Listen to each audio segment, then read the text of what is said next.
Hey everyone, Old School Pokemon here. I'm back again with the Pokeflipz podcast, joined by my usual co-host, KetchumAllCollectibles Dan. How are we doing today, Dan? Doing well. It was a not super productive day. I had a lot of errands to run this morning, and I'll talk about it in a minute. But we're gonna tap out slightly early here. A lot of times we go the full 3 hours to 4:15. Probably tap out around 3:45 Eastern today. 2.5 hours. We'll see if the dozen or 2 dozen guests are fine with that or not. We'll see how many people we have in chat. I think we'll be able to keep up with all the questions, but as always, question capitals, yell at us your question, give us stop signs, all that stuff. It helps me. But yeah, how are you doing? I know you had some big things going on recently.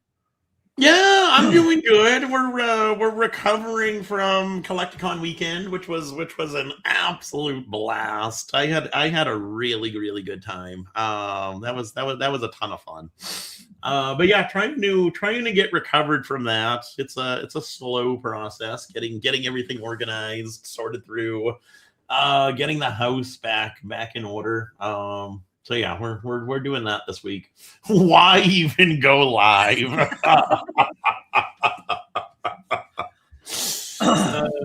UAP says just wrapped up 12 hours at campus, so we'll be very much enjoying this, except seeing Nick though. Wow. Okay. How's it going, Ancient Mew? Team Rocket Jester dropped a first, even though he was 4 minutes later than Ditto Faction with this question, our very first question of the day. We'll start here. I will start questions as we go. We will get to all of them as we always do for the most part. But yeah, feel free to ask away your questions in the chat.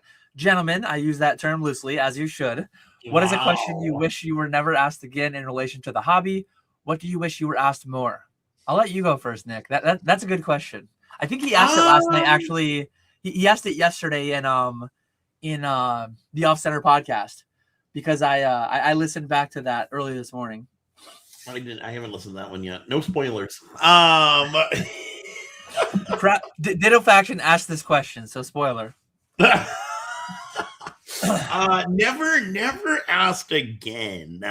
I know the first thing that comes to mind, we really haven't gotten in a while, but asking about reprints. When we're getting the Evo Skies reprint. Those types of, we really haven't gotten that one in a long time though. But I guess that one would be the one to never talk about again. And then asked more about, I would say more like asking how I'm doing. Nobody really cares about how I'm doing. I always ask you, Dan, how you're doing. You never reciprocate and ask how I'm doing. I think I came back with "How are you?" after my rant. I think I usually do.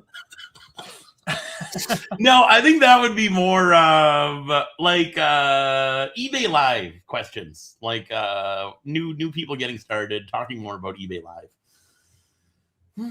Let's see if Ditto will hit us with some eBay Live questions, or perhaps he will hit us with when is Dustin, when is Prismatic, when is Evolving Skies, when is Base Set Unlimited getting reprinted. So as far as bad questions that I don't want asked again, that I know will be asked again. The worst questions are like the ones without context. That like, ooh.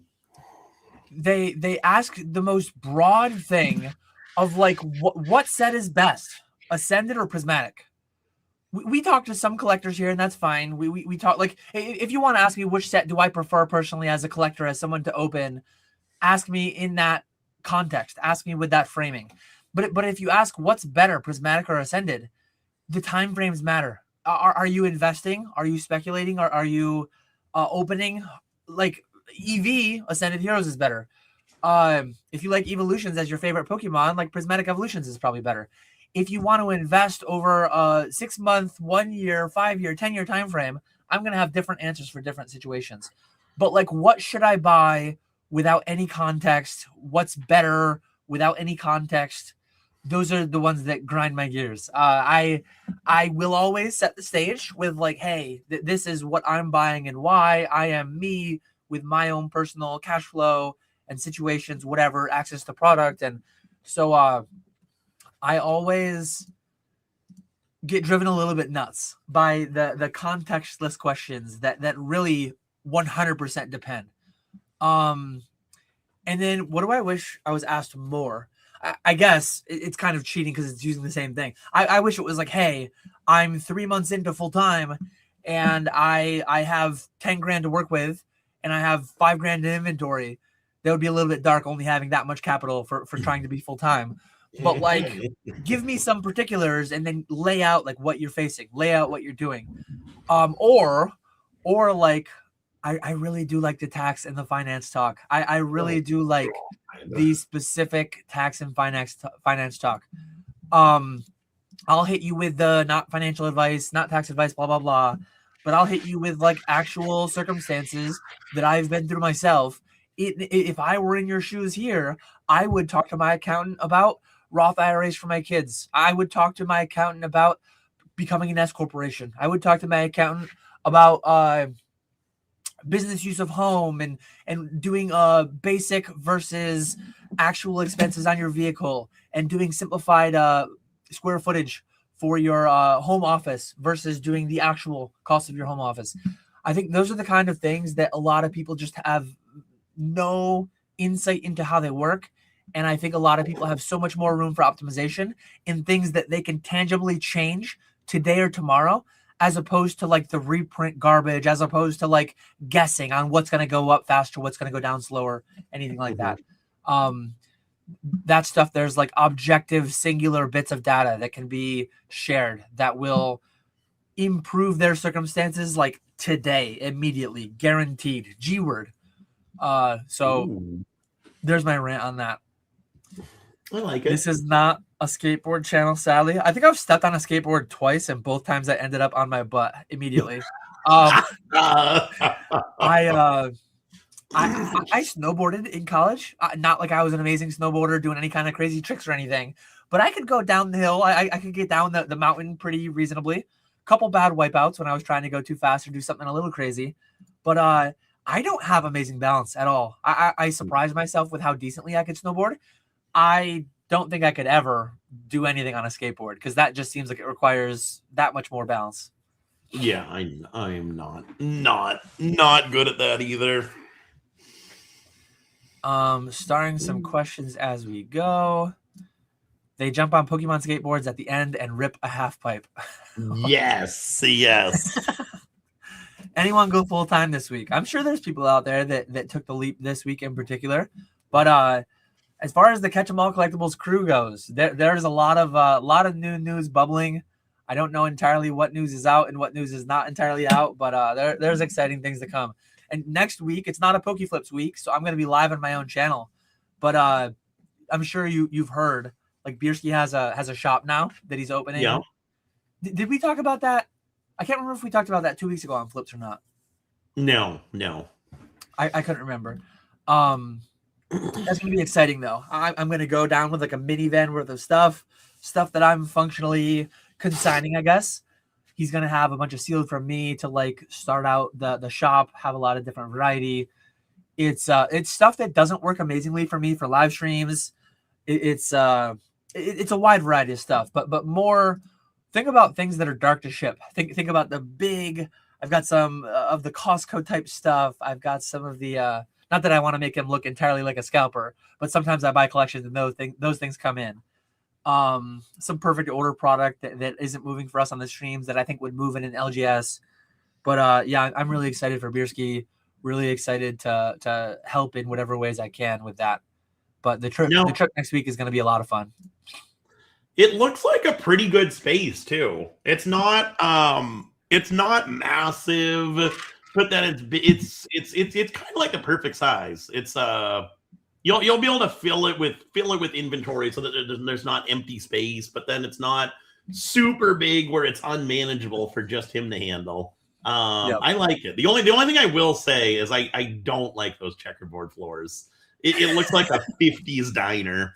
He's gotta get like the old milkshake stand and the jukebox, and I've got to bring him. I still have a sealed Pokemon chess set that I never opened. I should bring that as like a housewarming gift, an LGS warming gift. Just randomly set out all the Pokemon figures on his floor. Play some chess out on the floor. There we go. But yeah, I do see the questions coming in. I guess we'll talk about Collecticon. We should hear more from you. Do you want to talk about Collecticon up front, or do you want to wait until someone asks a question where we can kind of weave it in better? I don't care. We can do whatever. We can do it. We can keep answering questions. Okay, let's do a couple questions. Yeah, let's do a couple questions, and then I'm sure there'll be some point where something comes up where we can weave it in better. But I might talk a little bit more at length if people have questions or if it comes up naturally on the whole Beerski shop thing. But yeah, Krabby wants to know, question for both. What's the most inefficient part of your business, and what steps are you taking to fix it? I like it. Inefficiencies. I think for me it would be organization. Both like keeping track of what I'm spending, what I'm selling, like accounting side of things, and then even just like inventory side of things. Just like going through boxes, finding cards that I should not be having in just binders just sitting there that I should be actively selling.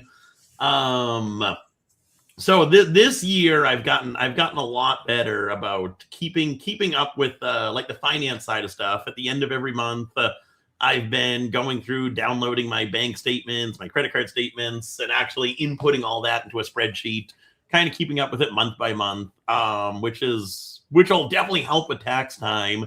And then it's also just something that I should be more aware of that I never was. And then just organization side, I've been decently good. I need to get better. But like going through boxes, getting stuff organized, actually listing stuff on the core side of eBay, between regular auctions, buy it now items. So I've been decent with that. There's weeks that I do better than other weeks, so I do need to get more consistent with that. But yeah, just trying to get myself better organized and start selling through more of this stuff than just having it sit around in boxes. Yeah, me personally, or same answer. Organization is bad. It's kind of been to my benefit over the past 12 years. Losing things and finding them years later is like accidental forced diamond-handedness. And that's treated me better in the past than I think it will in the future. So I'm actually, my sister's been helping me a lot with it, but I think actively, as we speak, I think she's going through like 4-row and 5-row boxes. And there's like old MetaZoo mixed with new MetaZoo, mixed with new Pokemon, mixed with like random bills and paperwork that I should be maintaining in my filing cabinet.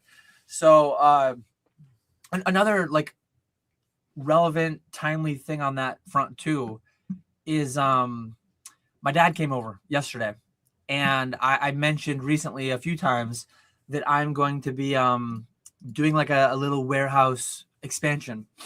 And you remember, I have like a detached garage at my house. I have an attached one and a detached one. The detached one, I planned on just like insulating it and siding it and like redoing it, making it nicer and making it into a warehouse.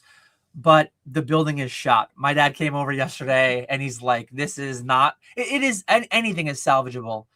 But he's like, the cost and the effort and the energy to salvage this, as opposed to just knock it down and start over and do it the right way, which is kind of like, that's a lot bigger project, kind of sucks. But that was 26 by 26, I think, like 500, 600 square feet, somewhere in that vicinity. I'm going to go big. I'm gonna make something a lot bigger now. Given that I have to, yeah, not like 5,000 square feet, but it's gonna be like, it's gonna be more than double what was there. So it's like a bittersweet thing. It's gonna be a lot more expensive, but like we're booming. I'll just sell a couple of booster packs or something, and I'll pay for the Sell a whole thing. couple So, booster packs. So there we go. There we go. but yeah, I told my sister like the vision is to get through everything before the warehouse is built. Like the final week before we break ground on the warehouse, I want to question. I want like if I'm not questioning whether or not I need a warehouse anymore, I've failed. I literally want to get everything done, everything caught up, and I want to make it feel like, oh my God, I don't even need a warehouse anymore. I'm being so efficient and nice and good and lean with my space that I don't need it. And then I'm gonna build it, and then I'm gonna do some business. Like I've been held back by my space. I've been held back by how I work out of my garage, and I'm a lot of times I'm just getting things and breaking them down and forwarding them, but I'm doing it like on top of my lawnmower, and I'm doing it like in such a horribly efficient way. I'm gonna start setting back more things that have more air in them, that perform well over time, that I just never could justify before. So I'm really excited on how many fronts that new space will help me, short term and long term. Even just to spread things out a bit instead of having just boxes stacked on top of each other. It'll be really nice. It'll be really nice. And then you'll be able to fill it no problem. Like even when I moved from because in Massachusetts I was living with my mom, so I had this a spare bedroom and then a little office in the basement plus my room, and that was jam packed with stuff. And then I moved here, and it's like, oh man, I've got a 2-bedroom apartment with a whole basement. I've got so much space, and I'm even at the point now where it's like, man, I'm running out of space. It's wild how much these little rectangles take up. Yeah, it is. I like goldfish. I think we grow to the size of our bowl. So I'm gonna build it bigger than I think I need, and I'm definitely gonna have a little bit of like right now, my garage, my basement are a mix of personal things and Pokemon things. And the vast majority of my stuff is at the Fanatics Vault, and it's with streamers and it's with consignment operations. But still, like when I get a pallet that comes in, just being able to have tables and have pallet racks and like being able to spread it all out, get a better feel for what's there, not lose things constantly. It's gonna be so nice. I'm super excited for it. But there's other things too that I think one of the biggest things, I'm good about doing my video once a week. I'm good about doing my my live stream every other week or once a week or whatever. But content related to the streams, we're not doing like whatsoever. The fact that we're not clipping anything, the fact that we're not doing any of that stuff, I think we have some plans, ideas, we being me and or some independent contractors related to the business. There's some plans that like might come to fruition at some point, but I really need to like make that happen at some point relatively soon. The warehouse project will be a big undertaking. It's going to tie up a lot of my time. It's definitely going to cut into business time. It's going to cut into family time. It's going to be a big project once we break ground on it. But and it will be worse for the short term. I have to, everything that's in that garage needs to go into my garage or basement in the meantime, in the interim. So like it's most of it's junk. Like most of it's just outdoor random junk. A lot of it I can throw away. Probably gonna have some bonfires to get rid of some stuff and to get rid of some amount of the structure that's currently there. Which those will be fun. Chainsaw and sawzall. The tear down's always fun. The building I don't enjoy, but the demolition, that's the fun part. Yeah, I hate. I don't mind like the construction part. Demo is more fun. Construction's fine too. I just hate the finish work. I hate painting. I'm probably going to go with just like steel inside. It's going to be like very commercial, industrial. It's not going to be like finished sheetrock. I think it's just going to be like, it's going to be like steel siding on the inside. That's how my dad's current shop is. I look forward to not having to paint and to do like sheetrock finish work and things of that nature. That'll be nice. Yeah, definitely. I see some questions coming in, but yeah, thank you, Krabby's Cards, for that one. Should I send my 2 Moonbreon PSA 10s to Beckett? I want that 40K black label. If they're black labels, yes. If they're not black labels, no. Thank you for your question. Easy. And then a follow-up, Walrus wanted to know, should I open all my Evolving Skies to pull the Moonbreon and black label? If there's a black label Moonbreon inside, yes. If there's a PSA 9 Moonbreon inside, you would actually lose money opening an Evolving Skies booster box, which is crazy. I assume, I don't even know what a 9 is. I know a 10's like $4,000, so a 9's got to be losing money, right? Or barely breaking even, probably. I would imagine. I can't see it being 2,500, 3,000. It's got to be around 2,000. It's probably $2,000, and you're spending $100-something bucks to grade it. So like, you got to be losing money with that. Oh yeah. Should I crack all my old CGC 9.5s to get 10s at PSA? Not all of them, only the ones that will get 10s at PSA. All the ones that won't, send those to CGC to get the new gem at 10. Yes. Easy. Yes. Easy questions today. Flying through these questions. Look at us. Cost is low. I stole from Target. Actually, that's actually something. At the risk of creating competition for myself, I'm a big calendar guy. I can't remember anything, so I have to use a calendar. I was looking at my weekend coming up, and this Saturday at 8 a.m. there's or whenever Target opens, whenever your local Target opens, there's like an exclusive drop of merchandise in Target this weekend. I'm not going with the desire or intent to like scalp anything. I'm just like collector boy, consumer Dan. There's a lot of cool shit dropping this Saturday in Targets. Yeah. Let me do the thing. We are live on YouTube. We do have StreamYard cooking. Let me share and kind of like scroll through some of this stuff. Let me make sure. I don't think I'm signed in, so I'm not going to dox myself, hopefully. What do you think the chances are you actually get anything? I don't know, but like bought out and scalped. I'm gonna go and like vibe check it, but there's a lot of cool clothing. There's all different kinds of random stuff, like temporary tattoos. There's bag charms. There's all different kinds of crap, and I mean they're calling all trainers, so we gotta go. I mean we're being called. That is true. That is true.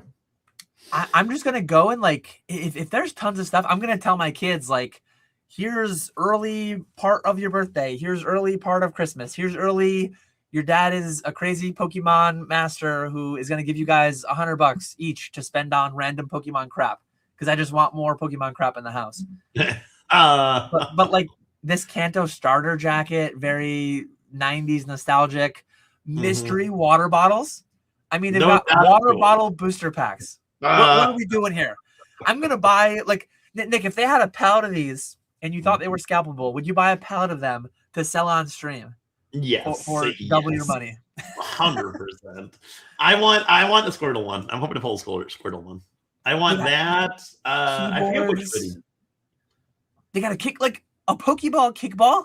I am 100% buying that. Like, I'm going to buy, that one's not till June 6th. But there's so much random crap. Look at this thing. It's like a Topps Chrome Gengar Trapper Keeper. Look at this thing. I don't know what I'm going to put in it. Butterfree hair clips? Yes. My daughter will use those. You don't need hair clips, Dan. I mean, I'll grow out the hair to use them. Ultra Ball, kickballs. Look at all this stuff. This stuff's crazy. I promise this is not paid. This is not affiliated. I'm just excited. It is exciting. There's so much stuff they're dropping. 35 cents a sticker for official licensed stickers? I mean, what are we talking about? Hollows. Now, do they have random inserts? Do they have serialized chases? Do they have like layered tiered rarity in it? I hope so, but probably not, unfortunately. Look at all this stuff, though. Detangling hairbrush. This stuff is nuts. Look at that. Look at that Mewtwo. That does look good. That does look good. I don't use notebooks, but if I had that notebook, I would. We got one for Mason, even. We got one for Cardinal as well. One for Mason. Look at that. They got a lot of good stuff. Lip They've balm. got There you go. Dude. There you go. they've got Pokemon Pop-Tarts. Add The to my Sour sealed Patch Kids. PC. I gotta add all this stuff to my sealed PC. This stuff is wild. Yeah, Yeah, no, they've got so much stuff.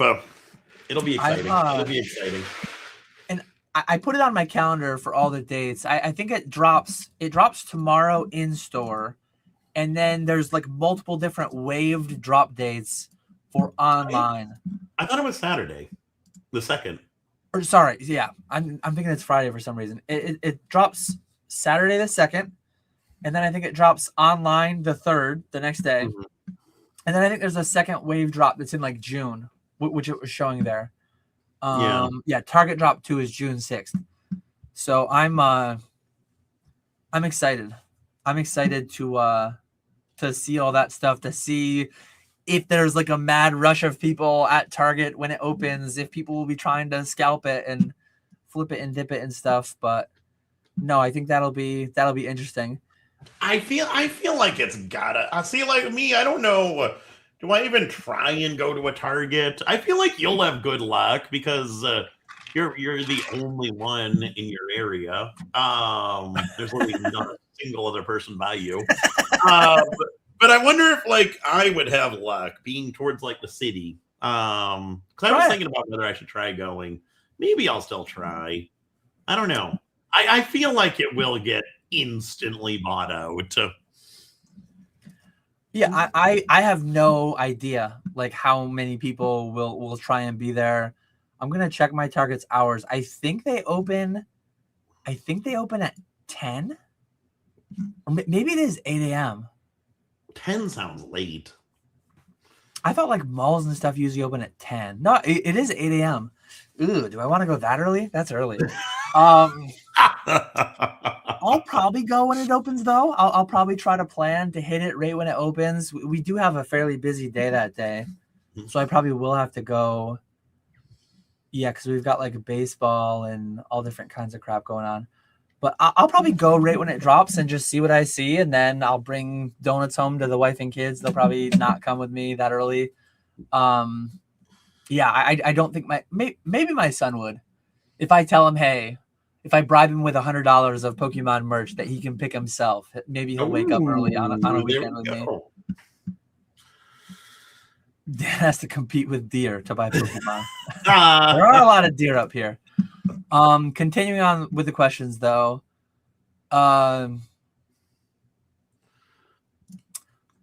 Over a long enough time horizon, don't we have the technology to build a large enclosed structure where we could replicate the environment and conditions for evolution and dinosaurs? What? I think we can just clone them, and I think we have in popular culture references before, and I don't think it's gone well. But someday it wouldn't be shocking if we tried. Let's go for it. Let's go for it. OSP acknowledging eBay is probably not going anywhere, maybe? Do you ever consider branching to other live selling platforms? Not anymore, no. If you asked me that to like a year and a half, 2 years ago, Walrus could tell you it was a every other night would be screw eBay Live. I'm gonna start on Whatnot. Someone clip it. He said all the words together without anything to chop it up. We've got the clip. But yeah, no. Nowadays, now that eBay Live is more kind of cemented their foundation and is slowly starting to expand.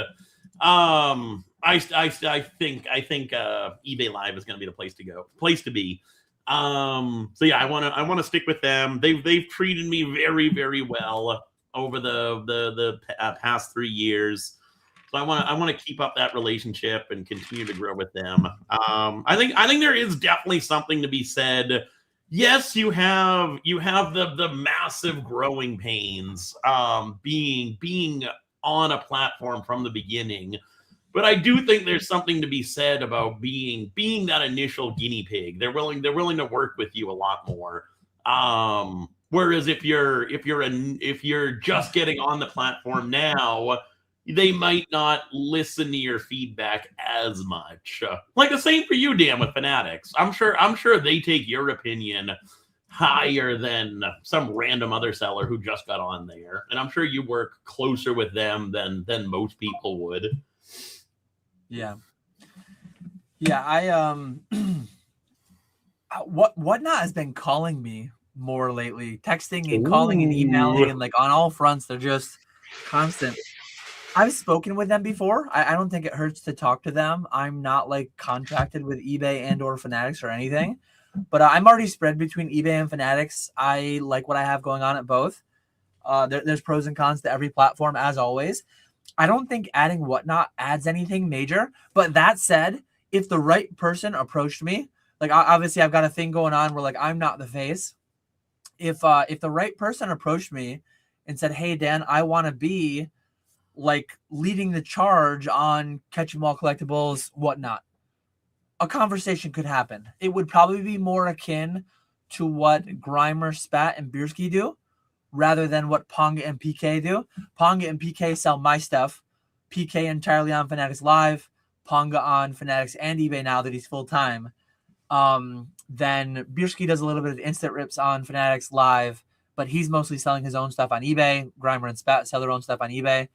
So I don't think I would have anyone at any time come on new that is selling only my stuff. I think that's a thing that's exclusive for PK and Ponga, because I wouldn't be able to keep up. I don't have the desire to keep up. I have a lot of other aspects of the business that that require a lot of my time, and I think my time is better spent with them as opposed to firing up a new streamer that sells my stuff. But again, if the right person, like the biggest thing though that comes to, on eBay, I'm KetchumAllCollectibles. I'm a 20-year-old, 60,000 plus sale, maybe even close to 100,000 sales now with all the live streaming that's gone on in the past several months. On eBay, like I'm an account, I'm a name, I'm a brand to some extent. Multi-decade, like lots of sales, all that stuff. I have a relationship with them to some extent. I have like better rates and whatever with them, with the live portion, not with regular eBay. But with Fanatics too, I'm their Pokemon guy. Like we are their Pokemon guy. We are a name on there. I have the largest CGC Fanatics consignment operation with them on the collect side as well. On Whatnot, I'm another guy, and there are so many more big fish. So I don't know, like me.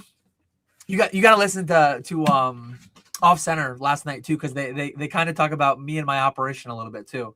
They talk about the model of like creating the win-win, where I win because they help maintain and grow the platform that is my KetchumAllCollectibles eBay and Fanatics, and they win by having access to a closed platform. And I have better rates, so like they get lower rates, and like we both win. We both win together. With Whatnot, I don't know that a win-win could really be created. I probably have enough GMV on other accounts. I could show them my 90-day. I could show them my 90-day on live and on eBay, and they would probably do something better for my account at the launch. So maybe there would be a win-win when it comes with respect to fees. Maybe I would get a little bit of a further push, but I talked with them before. The numbers that they want to be hitting within 3-6 months, like I can't help in that. So I think anything that someone could do on Whatnot, it would be so much more of just them that like I don't think I add to the situation. I think I just add friction. I don't add anything beneficial for everybody. GMV's gross market value. So like your total sales, basically your gross sales. At Collecticon, we had someone come up the table trying to recruit Temu live sellers. Could you imagine streaming on there? I've been getting a lot of Temu emails lately. I would never do that. What's the first thing you think of when you think of Temu? You think of fake Chinese crap garbage. Who is going on there to buy Pokemon cards? That is wild. It's a big world out there. Yeah, I don't know. It's nuts. I've been getting a lot of emails. I'm getting a couple emails a week from Temu. They're almost as as persistent as the Yageli acrylic folks over on Instagram. I literally get a different one like every other week. I get a new one plus the old ones. It's insane. And you haven't even ordered anything off of them. I ordered off of them a few times. It's wild. Yeah. I've told them, like, I just say I could block them, I guess, but like they keep messaging me. I'm like, stop messaging me. Tell everyone at your company to stop messaging me. Like, how do I just block everyone? It's crazy how many times they've reached out to me, and it's really annoying. It is. Let's see.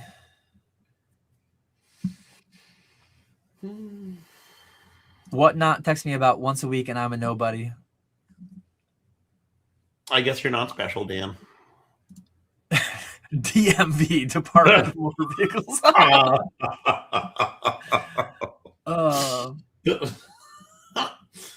Timu has $10 booster boxes. You can't beat that. Oh, there we go. Okay, I'm starring more questions as we go. How much has making content attributed to the success of your businesses? You want to go first, Nick? I think it's helped me. I think it's helped a little bit.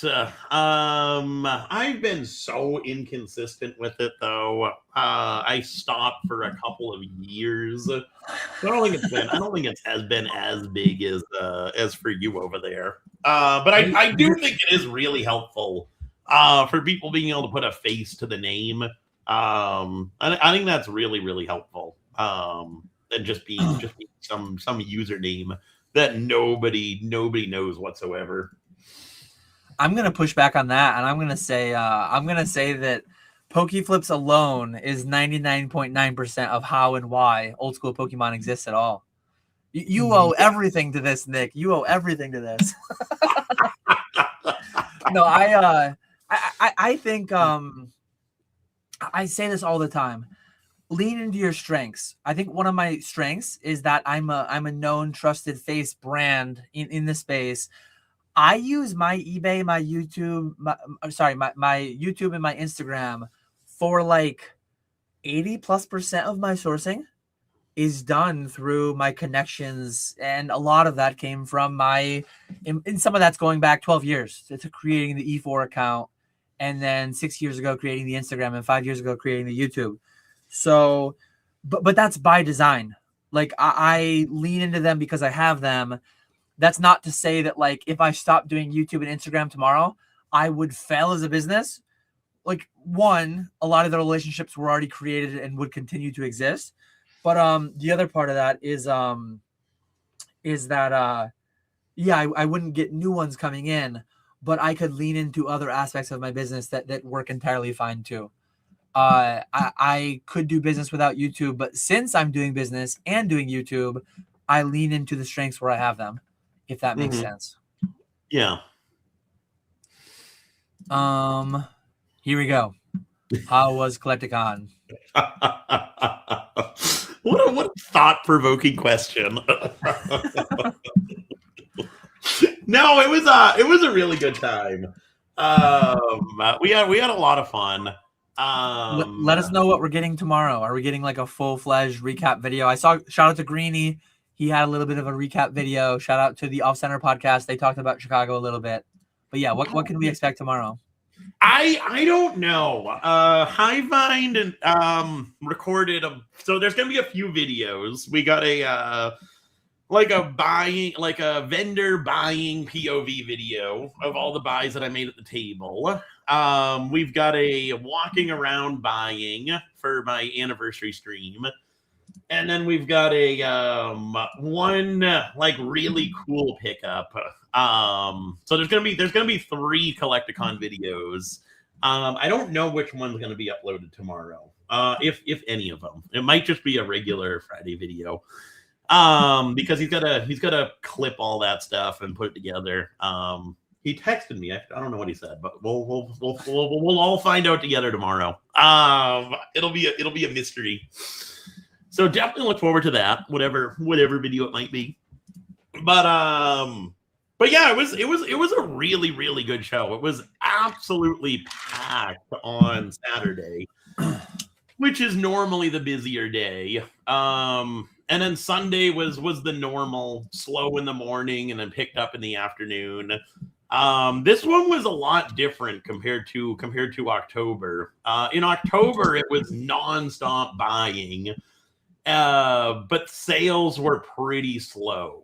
Whereas this one, sales were really, really good, and then buying was solid. I thought it was worse than. Like in the video, I talk about how I really wasn't able to buy as much as I would have liked to on Saturday.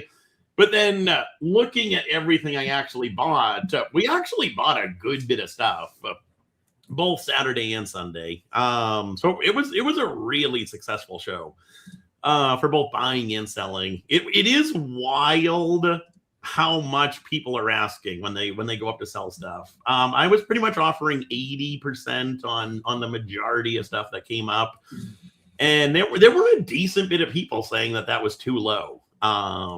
So it's wild how much people are paying right now. But yeah, overall, really good show. Bought a decent bit of sealed, lot of singles, couple graded. And then one of the coolest pickups of the weekend was Sunday afternoon. A couple from Europe came up to the table, and they saw that I was old school Pokemon, so they were talking about how you're a fan of WotC, and then he said I got a cool Team Rocket set if you're interested, and I said I'll take a look at it, and it was actually a whole, so it was a entire hollow Team Rocket set, CGC graded 8.5 to 9.5, but it was all insufficient ink errors. So like on the Blastoise, the blue background was a lighter blue. The text was like a lighter text than normal. And then even in the hollow, you can see some differences. On like the Dark Magneton, that guy's shadow is a lot more prominent than on a regular copy. So it was a really cool set. And I was able to buy that. I still want to look into it and see how I did, because there's not many like sales to base pricing off of. So I made an offer, and we were able to work something out on that. But yeah, I was super happy to pick that up. That'll be one that's going to go straight into my collection. I think I'm 90% sure I'm going to hold on to that. You're going to have to dump it all when you open that store. No, I'm hanging on to that one. I think I did good on it. I kind of looked up, like, I did like a generic eBay search, CDC, Team Rocket, insufficient ink, and I kind of looked at a few sales and then kind of based my pricing around that. And so I figured a value around, I think I figured a value around a little under 4,000. And so I offered 4,000. And then he wanted 5,000, and so we ended up agreeing to 4,250, which I thought was a solid price. But yeah, I still want to look that up and do a little bit more research on that. But I'm happy with that buy, and that made my weekend right there. That was so cool seeing that. Nice. I heard a little bit about there was definitely some blackjack tables going on at one of the nights. It sounded like. Yes, we so we're extracurricular activities. We That's what I was waiting to hear about. The show? That's boring. We don't go to Collecticon for the show. So Squeaks and his wife came in on Friday. They came over to the house, and we played pinball for we were probably playing pinball for like 2 hours. Squeaks unfortunately now has the high score. He's only like 2 million higher than my high score. So I've got a fighting chance to become number one again, become the very best. So I'm gonna be constantly playing pinball until I get rid of his high score. And then Friday night. Well, so Hive Mind and Brad were staying at my house. So they came Friday. Squeak came Friday afternoon. Friday night we went to the casino. Met up with the Green Shiz, Josh, his wife, Squeaks, Mason, Jake, Vandy came along with us. So that was fun. I did not do as well as at the Turning Stone. I lost money at the casino there. So that was not as fun of a trip there. Oh no. It was tragic. It was tragic. But yeah, that was a good time. And then Saturday night, we me, Walrus, Hive Mind, Brad, the Green Shiz, his wife, and then 2 people from like eBay Live, regular eBay Live viewers. We all went out to the Capitol Grill for dinner. Had a really good dinner at the Capitol Grill. I like the Capitol Grill as for like a chain steakhouse. It is solid. Solid, yeah. But the last time we went there, which was probably like 6 months ago, it was good, but it wasn't great. And then this past time we went there over Collecticon weekend, it was really good. So we had a nice meal there, which was cool. And then what did we do Sunday? Oh, Sunday night we went to, it was me, Walrus, Thrifty, and then Mason, Jake, and BB. And wait, did I say Brad too? Brad and Hive Mind too. We all went to some Mexican restaurant that actually has really good pork chops. So we went there. That's pork chops. No, it was a lot of fun. It was a really good weekend. I thoroughly enjoyed it. Nice. Yeah. We just had Pokefest here. I had contemplated doing Chicago 2 weeks after Pokefest, the local show, but I went so big for that. It was a long week. I didn't get much done, so I was catching up from that, and then we ended up having stuff both Saturday and Sunday. It would have been a nightmare to try and make it, but I always like hearing people's recaps. It's always fun to hear on the great things that I missed out on. But what a great situation we have in the hobby that like literally any weekend you want to go engage, there's somebody somewhere doing something Pokemon related. There's a Collecticon, there's something going on. Yeah, it is. There was actually at the show, there was a lot of people saying that they watched Pokeflipz and they were wondering where you were. Oh really? Yeah. So we got a lot of Pokeflip viewers that went to Collecticon, which was cool. That's interesting. Like what's a lot? Like 2 or 3? No, there was probably like 5 people. Which that is surprising. Solid. I was impressed. That is solid. Yeah. I wouldn't have expected it to be that many. That's funny. Shout out to all the Collecticon goers out there. Thanks for being here. BB wants to know, what was your least favorite pickup from Collecticon? Least favorite pickup? Ooh. It almost feels like this is asked with like something in mind. Does he like know some story? Does he have some insider info? I don't think he does. I don't think there was anything. I don't think there was. Was there anything? Are you referencing something particular? I don't think there was anything.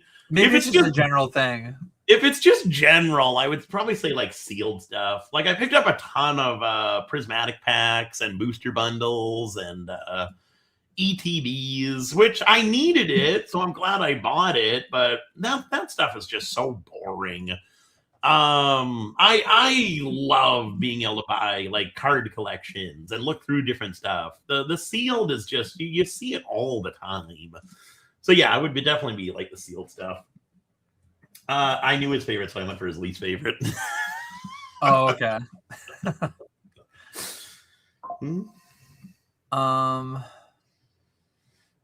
Let's see.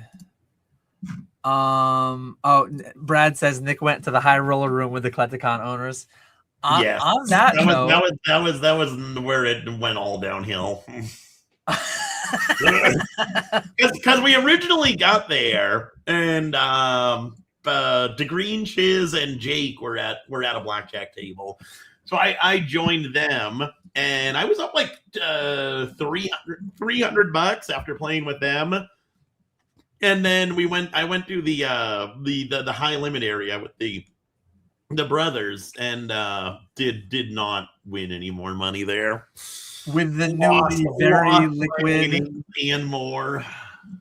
Going to the high roller area with people that are significantly more liquid than you can definitely be dangerous at times. On that note, do you want to talk about the big news? This is public information. Maybe you knew about it before it was public. I don't know. But Collecticon sold. Collecticon sold recently. I don't know if you have anything you want to offer here that you can offer here. But yeah, they sold to like a couple rich dudes, like multi-billionaire dudes, it sound like. So any insight you can share? If not, I'll just speculate because I don't have any insider info. I don't have any information. I did not know anything about the sale either. Before it actually got announced. I will say though, it was like a day before everyone started talking about it. There was like one news article, and then it was like the next day that everyone started talking about it, which was people are slacking. The Pokemon news space is kind of slacking over there.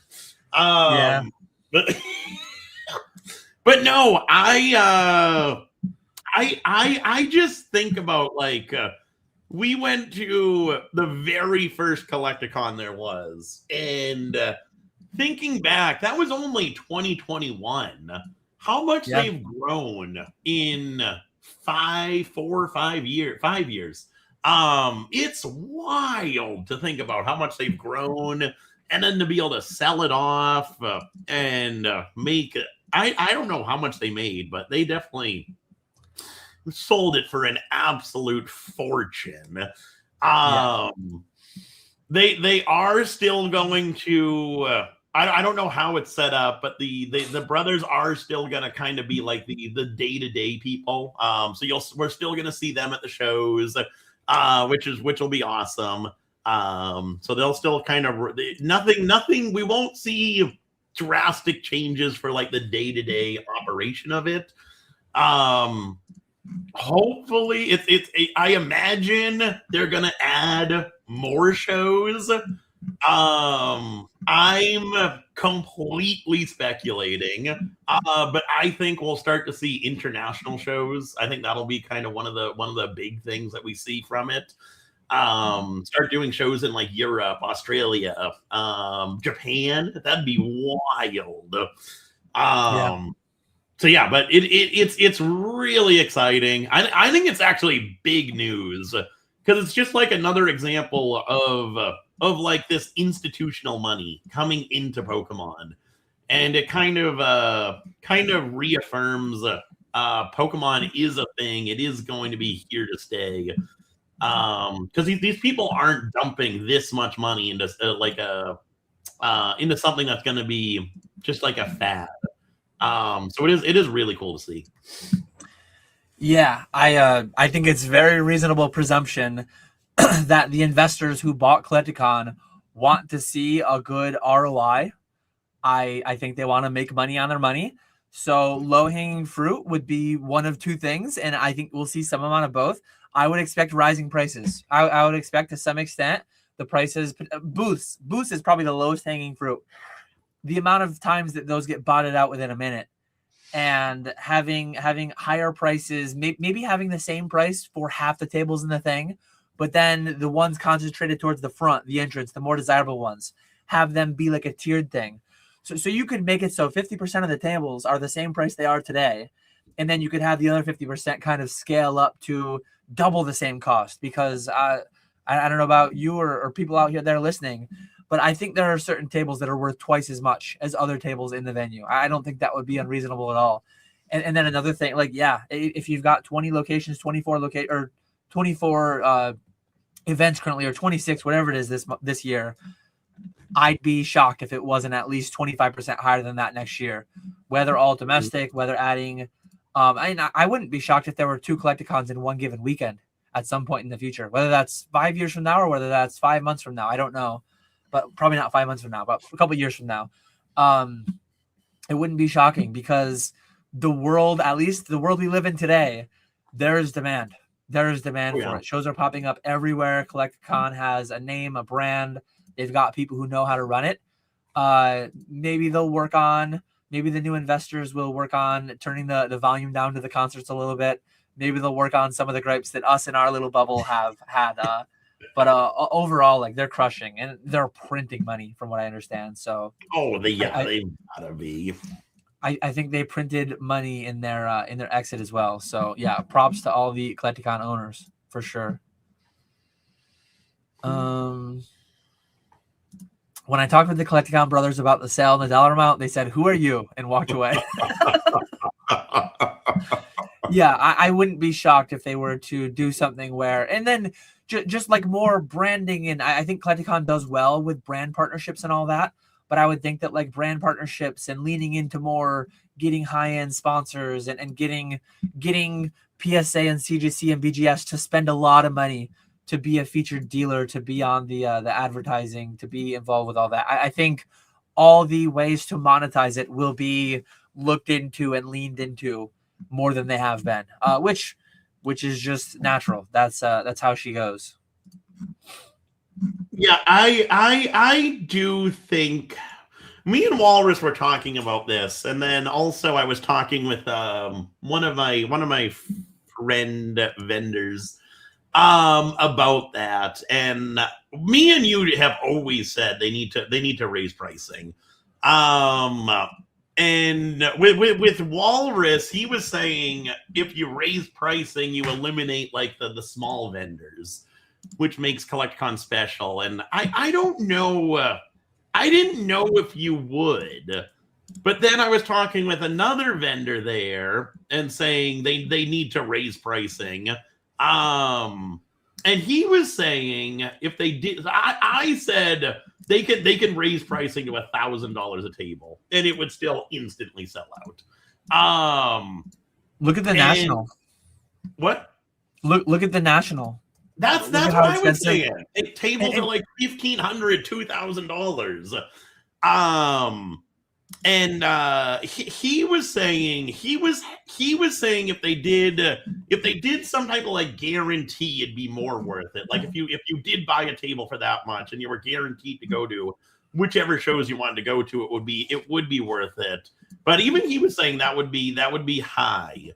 So I do wonder how much they could raise the pricing before there was some pushback.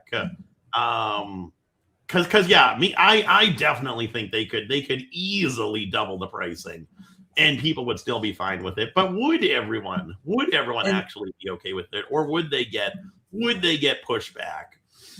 You do the boiling water thing. You don't immediately throw boiling water on them. You don't immediately throw them in the boiling water. You what's the temperature right now? The temperature right now is like a nice, too comfortable 70 or what's a comfortable 90, 95 degrees. It's something like well, that's like a very that's like a hot tub. That maybe we're at like what's a good temperature for a pool? 80 in the summer you want to see maybe? No, I think it's like 72. Well, whatever it is. I don't have a pool. I don't know what a good temperature is, but I feel like I had a friend growing up and he had the little floating thing in the pool, and the pool was like the pool was normally 75 or 80.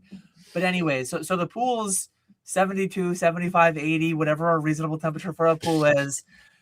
Turn it into a hot tub. Over the next few Collecticons, turn it into a hot tub. Hot tub's not for everyone, but I think there's enough people that will join the hot tub to fill out the place. And I mean, eventually you got that thing scalding at 140 degrees, and you still got enough people selling it out, and they'll figure out. They'll figure out the numbers. Yeah, I think 72 is like super cold for a pool. It would feel cold. Is it? I mean, your skin is like 98.6, right?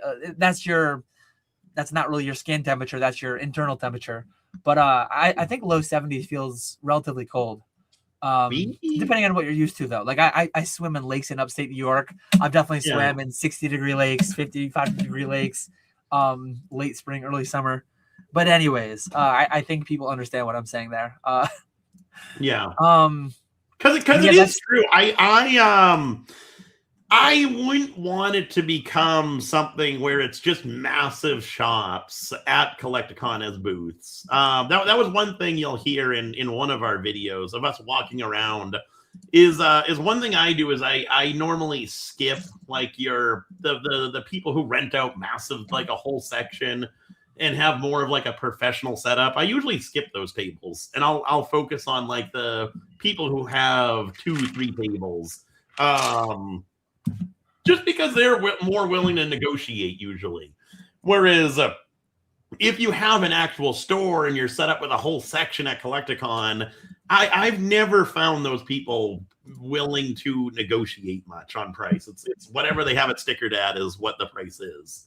So I'll usually normally just skip right over those tables. So I don't want Collecticon ever to become that. I do like the smaller vendors there, but I do think there's plenty of margin there that they can still take advantage of. And I could be wrong, but I feel like there's room to do two things at once. I know that years ago, you and I used to talk. I remember on Pokeflipz 3-4 years ago talking about how they had 4. And I said that I generally wanted more. And you said that you didn't want that much more because you wanted them to be more special things. You wanted them to feel more like when you go, everyone that you know is going to go because there's only 4 a year. And like you kind of got to go to all of them. And you could go to all of them. But I think there's room to do something where like they add more, but they also make some of them like the majors. Think of like, I don't know if people know golf in here. I don't know golf amazingly well, but I think people vaguely know that like there's a PGA event almost every weekend. There's probably 40 or 50 PGA events in a year, but there's 4 majors. So there's the Masters, there's the US Open, there's do I know them all? There's the Masters, the US Open. Isn't the FedEx Cup one of them? Or is that no? Maybe. No, that's the international. How am I not remembering what the 4 majors are? I couldn't even tell you. But yeah, no, what was it? A few weeks ago? 2 weeks ago? That was all that was on my YouTube. I watched like one video on the Masters, and then there were so many recommendations on the Masters. Masters, PGA Championship, US Open, and then the Open Championship. So the British Open. But anyways, I think there's some model, there's some potential for them to go into like a hey, we have something every weekend around the year. Literally every weekend there's something somewhere. Maybe some weekends there's 2. There's one in LA and there's one in the UK or whatever. But like these are our premier ones.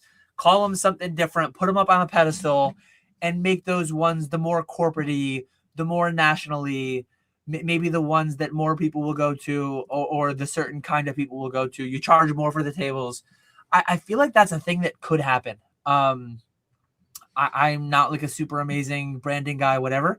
So I'm not gonna solve the whole thing in case the Collecticon lads are listening.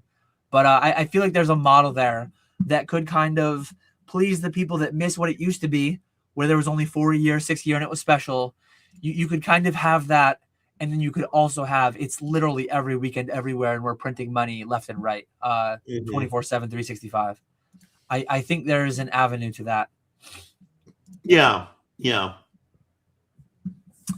But yeah, that was one last thing that I wanted to say on that, like institutional money. I think people hear institutional money is coming to Pokemon, and they think like, oh yeah, my $500 Dustin Rivals booster box is going to go to 5,000 within the next 6 months when institutional money comes in. I think they see billionaires sitting at a computer buying out eBay, buying out TCG Player. This is what institutional money looks like. BlackRock owns CGC. Nat Turner is institutional money. Collectors bought, or Nat Turner and his group bought Collectors years ago. Collecticon getting bought out is institutional money. Fanatics buying PWCC is institutional money. Institutional money's been here for a while. It's getting more common, I guess. But that's what it means when people talk about institutional money. At least that's the way that I feel and see it. Oh yeah, definitely. Daytona 500 is another one. Average pool temperature 78 to 82. Nick, I was spot on with 80. 72. 72 is room temperature. 68 to 72 is room temperature normally, but I don't know, 82. I don't know. Maybe it is. I don't remember. Let's see. I'm going to here's one that's timely with what we were just talking about. So this one's gonna skip the line. Kiki. But with the increased number of local shows, aren't there more opportunities for smaller shops? Should CAC even be part of smaller sellers' business plan anymore, other than the social aspect? That's another aspect too. Is like people might miss the old days. This goes into the Taylor Swift conversation. I think, Nick, you're probably familiar with the Taylor Swift. I watched her open for Rascal Flatts. Back in the day, Taylor Swift, you could go watch her for $50. And it's just not that world anymore. She's grown beyond her small town roots, her little small local show thing. Your random backyard local band, indie band, whatever you want to call it, they've gone worldwide. It doesn't need to work for everybody. That's just like the simple fact of the matter. The investors bought it to make money, and they're going to do whatever makes sense for them. And it's not going to take into account KetchumAllCollectibles' opinion necessarily. It's not going to take into account Old School Pokemon and Kiki Jiki and everyone's individual opinions. And it shouldn't, realistically. Like, it is a business, and there's a risk that they could get too big and they could alienate people, and all those things are known by them. But it's very, and I said this years ago in Pokeflipz, it's selfish and unreasonable to say, like, you guys can't make more than 6 shows because I want you to suit me and my needs and my desires. That's never really going to happen, unless start your own show. Start your own show, and then when Mr.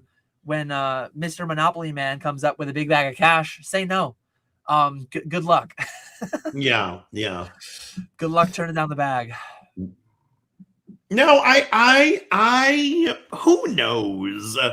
But I think I would argue you do need smaller vendors at Collecticon. I think it would lose. I think it would be worse for, like, I think attendees would stop going if it was just all corporate and you just had all the biggest names set up vending at Collecticons. I think you do need those small vendors to keep it going. Dan taking credit for it.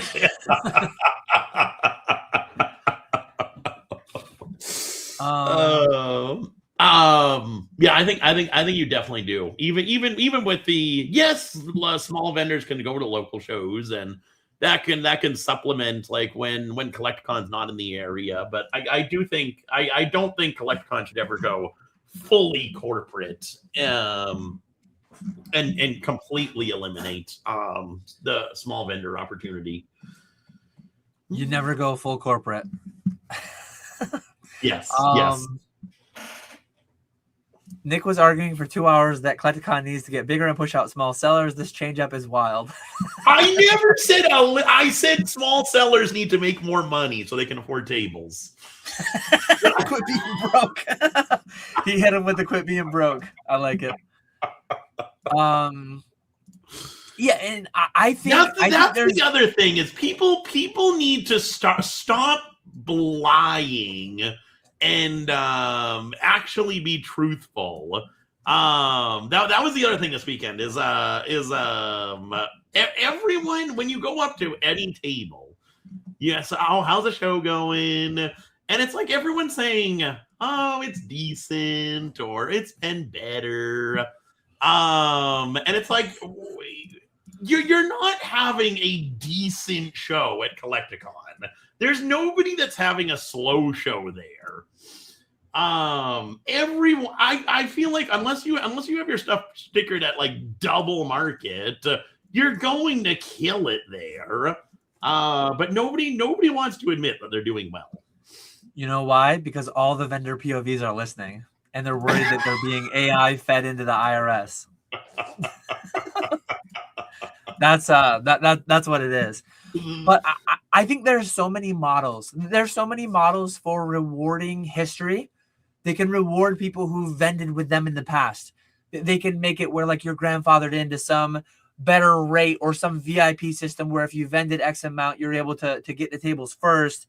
they're able to say they want 50% of the tables to be by people that have that are local to the area, because you do have your bulba stores and you have your jar chomps and you have your people that go to most of the shows or a lot of the shows and they fly around the country. I would love to know the data. Like if we ever had the Collecticon brothers on here, one bit of data I would ask is like, one, for the vendors, do you have an idea on geographically what percent of them come from within 500 miles of the show versus what percent, or 200 miles, whatever the number is? And then for attendees, I think a lot of people in this space, a lot of people that watch Pokeflipz, they're the kind of people that will fly to a Collecticon. They will fly across the country. They will go to a show. We're like the exception. I think the majority of foot traffic, the vast majority of foot traffic especially, are people that are local that just go. And vendors, you do have more travel than attendees, I believe.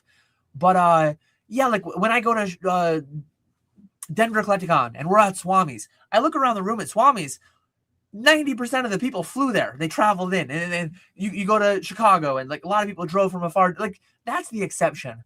The majority of people I think are coming from within a couple hundred miles. Having data like that would be so cool and interesting.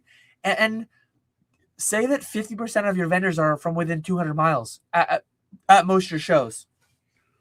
Have some tiered thing where you're assuring that you're maintaining that. Have a thing where you're assuring, if you want it to be that way, if you want it to not get turned into this big national thing where only the big brands go and they fly in from all over, like you could just allocate a certain amount of tables that are going to be sold at a price and in a way that ensures they get to the local people. There's so many different things that they can do, and it'll be interesting to see which routes they go. I have no clue. It will be interesting. It will be interesting. For sure. A big jump, but they would need small sellers if they went corporate enough to, say, get a pop-up Pokemon Center, other TCGs pop up at a show. Oh, would they need small vendors?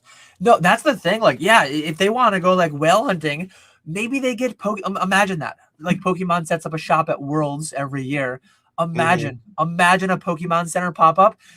Like bulldoze 20 of the sections and turn it into a 20-section mega section for Pokemon. Put it in the back corner. So they wild. Imagine getting, and will Pokemon do that with like no clue whatsoever? But who knows? Who knows what could happen out there? Imagine getting some kind of exclusive promo, and then maybe it won't be Pokemon. Maybe they do it with Yu-Gi-Oh, with One Piece, with Arcana, with whoever. Maybe Metazoo. Oh God. There's history there. There's history. Metazoo made Collecticon what it is. Metazoo was a core part to its growth.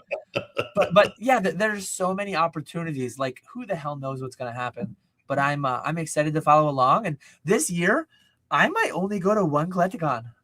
There's so many other great events. I went to the local event. I'm gonna go to Fanatics Fest. I'm gonna try to make a front row at some point. I've been to a card party. Like, what a great problem that we have, that there's like too many of these shows for us to attend them all. It's wild out here. We're booming. Yeah.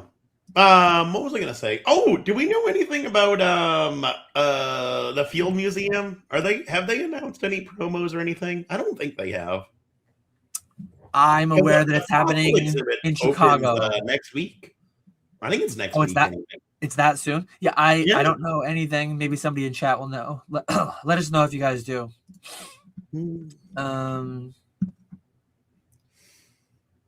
We need another gray felt hat Pikachu for the Field Museum. Metazoo hasn't been at every Collecticon. Were they at Chicago? I think they've only done a few recently. I'm not entirely sure though. I didn't get to walk around that much. Nick, you I will say though,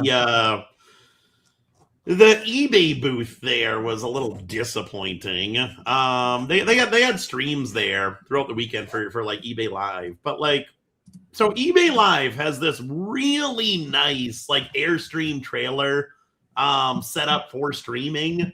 It looks sick, and I don't know why they didn't bring that. Instead, they just had like, they didn't even have like their normal like pop up like area. It was just like regular vendor tables with a camera set up. I don't know why they don't do Collecticon bigger.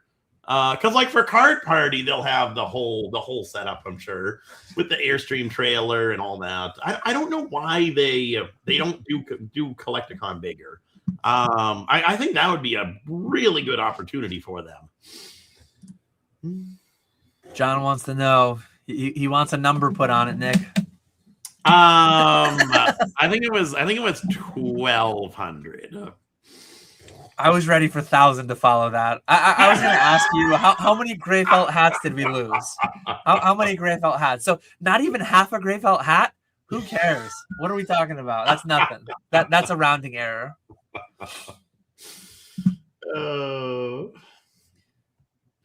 So I think I covered all the Collecticon type questions. We'll take more if we get them in the future, but we'll pivot out of that segment. What is your preferred method for opening packs? I don't know what this means exactly. I don't know. Is that asking like from a booster box versus an ETB versus a tin? I know there's a lot of people with like all the tinfoil hat conspiracies about like better rates out of 3-pack blisters, and I don't know if that's what you mean, Ghettoed. To me, I don't buy into any of that. So like a pack is a pack, regardless of what it came from, as long as it wasn't weighed or CT scanned or piped or whatever the crazy things the kids are doing these days. I actually have a pack next to me. Oh, this pack actually came. It came opened on the side like that. Like the cards are busting out of the side of it. My sister was breaking down collection, but I think it was first partner packs. In one of them, the cards were just straight from distro, first partner packs. They were opened out of the side, and it had a hit too, a Mega Absol. Huh. That's weird. Yeah, I've never seen them. I've seen where the top or the bottom wasn't sealed all the way. Maybe the cards got partially crimped or whatever, but I've never seen where the side was blown out like that. That was a new one.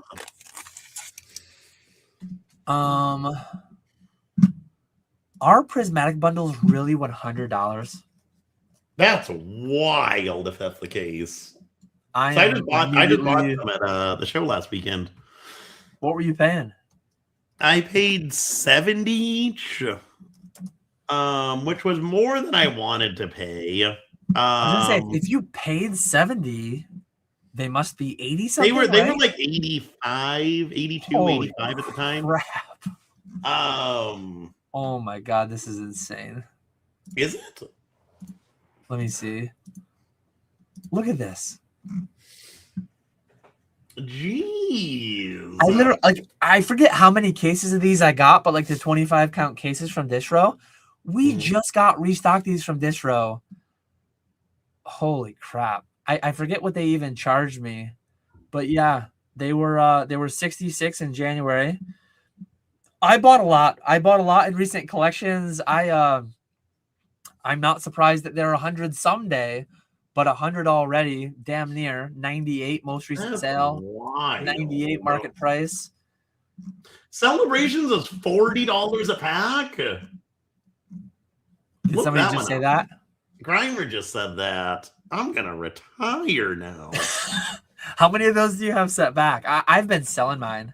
I've what do I have? A few thousand. 3,500 or 4,000.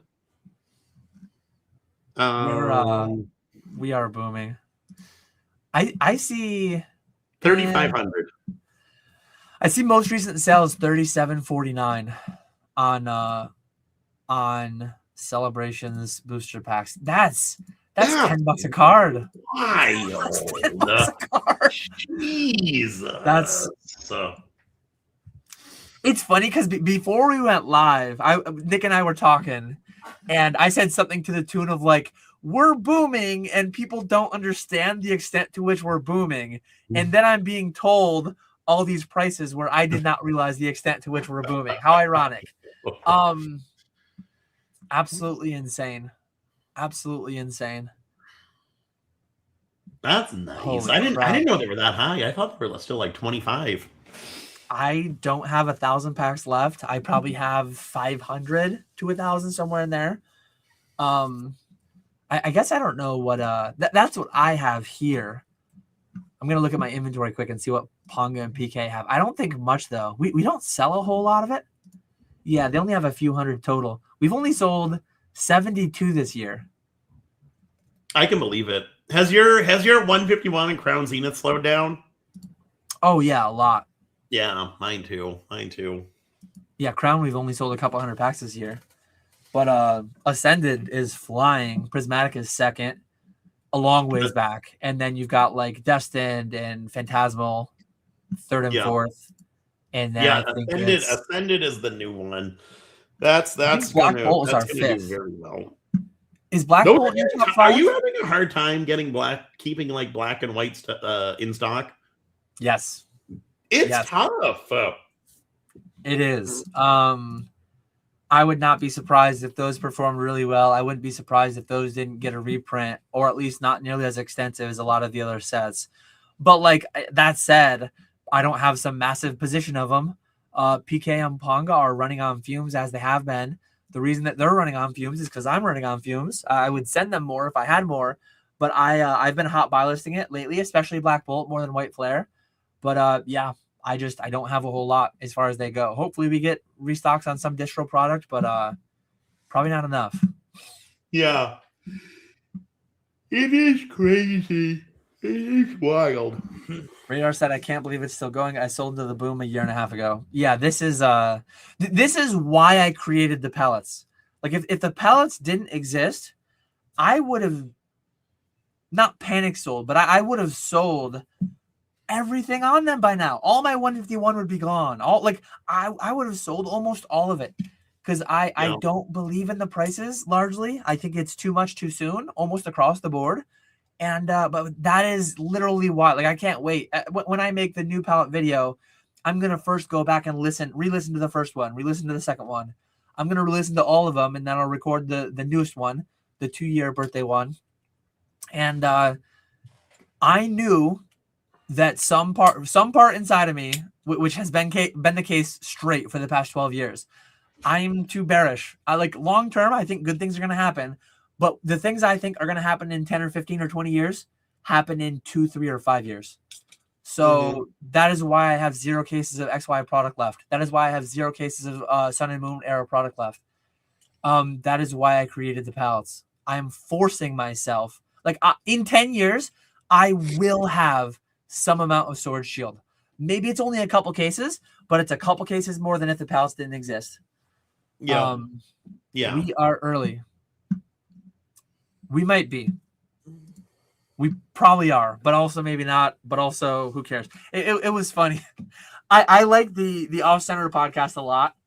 I'm cutting down my YouTube content consumption a lot, but I think, especially since they're not weekly, especially since they miss some weeks here and there, which helps me keep up on them. Our favorite inconsistent podcast that we have, all of them out there. I think it's one that I'm going to listen to all of them always. It's always funny when Mason and Thrifty and John start saying like, yeah, just like somebody was talking about having 80% of their net worth in Ascended Heroes or Prismatic Evolutions. And it's funny because the same person asked the same question in my live. And then they asked it. I don't know where they did it first. We were live at the same time. We overlapped a little bit. But they asked us both. Maybe they asked us both at the same time. Maybe they had 2 screens going. I don't know. But me and Squeaks were pretty similar. We were like, that's a lot. That's risky. And eventually Squeaks talked to the other 3. But the other 3, their initial thing was like, worst case, 3 years, 5 years. It's got to go higher. Like, no, not necessarily. Probably yes. But like this dude's talking about 80% of his net worth. Like, what are we talking about? It's scary. I'm not scared for me, and everyone's adult, so like I'm not actually that scared for everyone else. But I don't want people to lose a lot of money. And last time they did, and they probably will this time. But who knows? Who cares? It is what it is. It's interesting to follow along with always. It is. Benji's got it. They should have had 100% of their net worth. I mean, I know people who have infinity% of their net worth because they have 50 grand in Pokemon with a negative $100,000 net worth. Like that's not, now we're talking. Credit cards maxed out, line of credit, all the leverage they can think of. Yeah, I mean, there are people with over 100% of their net worth because they have zero or negative net worth, and they have tens of thousands, 100,000 in Pokemon. It's crazy. That is wild. Thoughts on recent claims that PSA is not handing out as many tens lately? Does this change the calculus for what to send them versus CGC, for example? You want to go first, Nick? This is one of the questions that, like, going back earlier, the questions that I don't like getting. Let me see if I can find. I guess it's different because you go live every week. I only do the Pokeflipz. Yeah. I don't think we see as many of these types of questions. I would say yes. It is. I would say it's true. PSA has gotten stricter. People aren't getting as many 10s. You're getting more 8s, 7s, 9s. So I do buy that. But you're still PSA is still number one. They're by far number one. I wouldn't change anything. I would just keep doing what you do. For me, I've been doing a lot more CGC, and I've been doing that for years, and it's just becoming more and more CGC as PSA gets stricter. They raise their pricing. They take longer to turn around cards. I think I haven't done a PSA submission in forever at this point. I just go all CGC, but then at the same time, I'm more so catering to like eBay Live, which is like lower end cards. So it doesn't make as much sense to pay the $25 you got to pay to grade a card with PSA. So yeah, I'm all on board with CGC. I hate how frequently we're getting new and losing old data platforms. Like I tried pulling up Pokemetrics, which used to be my go-to spot. But like people would say that PSA was grading harsher, and then I'd pull up the data and it's like, no, 50% of Pokemon cards are still PSA 10s. Are more Japanese being graded? Are more modern cards being graded that are skewing that? Absolutely. But I've seen 16 PSA 10s that would have been 8s, 9s in the 2-star era, 4-star era, like consistently inconsistent, blah, blah, blah, all the things. They're just as terrible of a grading card company as they were 12 years ago. I think like they have a financial incentive to give you the grade. And they still do it from time to time. There are still very weak cards being graded 10s. I base my calculus around what to send them versus CGC. I send 90% of what I send to CGC because I have the rates with CGC. I do the $8.50 CGC Fanatics grading. That's the vast majority of what I do. I do play the game though. I do send direct submissions to PSA from time to time. Sometimes I do them through Fanatics, but it's just it's straight gambling. I think you can still make it plus EV if you do it right. But I just like the speed. I like the nimbleness. I like the hands-off nature of the CGC Fanatics. So I lean into that a lot heavier. But I promise they're grading ugly, horrific 10s every day. They always will. They kind of suck at grading relative to how we value them as a market, in my opinion, at least. Yeah. And that's true for all of them. Yeah, it was asked about PSA, but CGC BGS, absolutely. I've cracked out new label CGC 8s, and I've gotten pristines, and I've cracked out Gem Mint 10s with CGC and gotten Gem Mint 10s at PSA. I've cracked out CGC 9s and gotten PSA 10s. Like literally every card can be any grade from 1 to 10 with every grading card company. It most of the time, 95% of the time, it's within plus or minus 1 grade of what it should be. But these companies all suck, to be honest with you. Tag included. The robots are not, they don't know what's up either. No.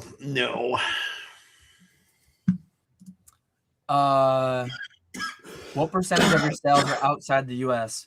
Nearly 0, because eBay and Fanatics don't sell on live outside of the US, and so much of my sales, I guess Collect. I don't have insight into who my buyers are, so there could be a large portion of my buyers on Collect that are international, but I wouldn't know. Yeah, I think it's similar. I'd say 95% is within the US, and then maybe 5% outside the US. But yeah, vast majority within the US. Oh, there's another one too. Has PSA gotten stricter on grades? Yes. Yes, but they have so much inconsistency that you can still get 10s on very ugly cards. It's all a numbers game. It's all a joke. Buy the card and the grade, blah, blah, blah, all the stupid things. Grading, it is lunacy how we as a market value grading. Use that to your advantage. Take money from all the crazies. That's what I've done for the past 12 years. It's, yeah, it is what it is. Oh, we did that one. Do you think Paldean Fates will be reprinted? Yes. Really? Oh, I'm saying yes, but like I have no clue. Like, isn't that one of the sets out of rotation? I don't know. Or did it stop at? Because it was 151 Paradox and then Paldean. Oh, so maybe it just made the cut. It is 2 years old already. It was January 24. I thought it would have been like June-ish. I thought it was coming up on 2 years, but it's over 2. But like, nobody knows. Nobody knows if it's in or out of rotation. I think matters to some extent, but I don't think that's like gospel. I don't think that guarantees that it won't be reprinted if it's out of rotation. But this is the thing that I say. People care way too much about individual things. Like I was wrong a year ago when I said I think Destined in the next year will go under MSRP. I was wrong, right? You're already admitting you're wrong? Well, I was wrong so far. Like I could still end up being right, but it's significantly less likely. The percentage is way lower now. But like people care so much. I don't give an F. If Destined Rivals is $100 a pack tomorrow, you know what I'm gonna do? I'm gonna buy it for 80 and sell it for 100. I don't care. Like Celebrations is 40 now. Great. I've got 500 of them. I made 20 grand. I made 15, whatever it is. Great. But if I want more, I'll buy them at 80% and I'll sell them at 100%. I don't care. And my thesis was that it wouldn't get reprinted and I thought things would perform better anyways. But I was buying $9 151 a year ago instead of $250 Destined Rivals. Mm-hmm. I did better. Like again, I think Paldean Fates will be reprinted again. I could be wrong.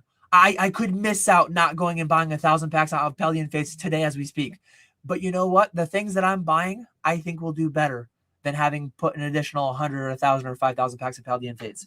Because if and when it doesn't get reprinted, I'll just buy them at the new higher price and sell them at the higher percent. Like, I don't care. Sure, I want to have more of the things that are lower, that are going to go higher, that are going to go higher faster. But people stress and think about it all way too much, I think. If you're someone who only buys and never sells and doesn't flip, like I guess it makes sense to care more. But like when you're caring about things that you have no knowledge and no control over, you're just guessing. And in the long run, like you're going to get some right and some wrong, and you're not going to be any better for it. That's my take though. But do you think it will be reprinted? And what are you doing because of that? Like, are you panic buying a ton of Paldean Fates because it's not getting reprinted? No, I don't think it will get reprinted because it is at that. It's already $20 a pack. I know. It's the one set that I don't have. I've got the what's it called, the booster bundle display case. I've got one of those set back, and that is it. So it's the one Scarlet and Violet set I don't have anything of.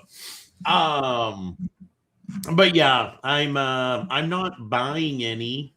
But yeah, I do think I can't see them reprinting that one. And let me just, because we're live and I need to do it more than I do it, but let me pull it up. I think I was actually surprised to see that it's 20. And I was about to say, like, maybe I really missed out. But all things considered, a year ago it was 10. I was buying 151 a year ago for 9. So like I probably would have been buying it for the same $8 to $9 that I was buying 151 for.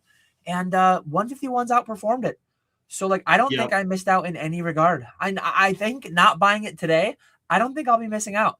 I think it will probably go up in the next year. Whether it gets reprinted or not, it will go up to some amount from where it is now. But I think I'm going to be buying things that are going to do better.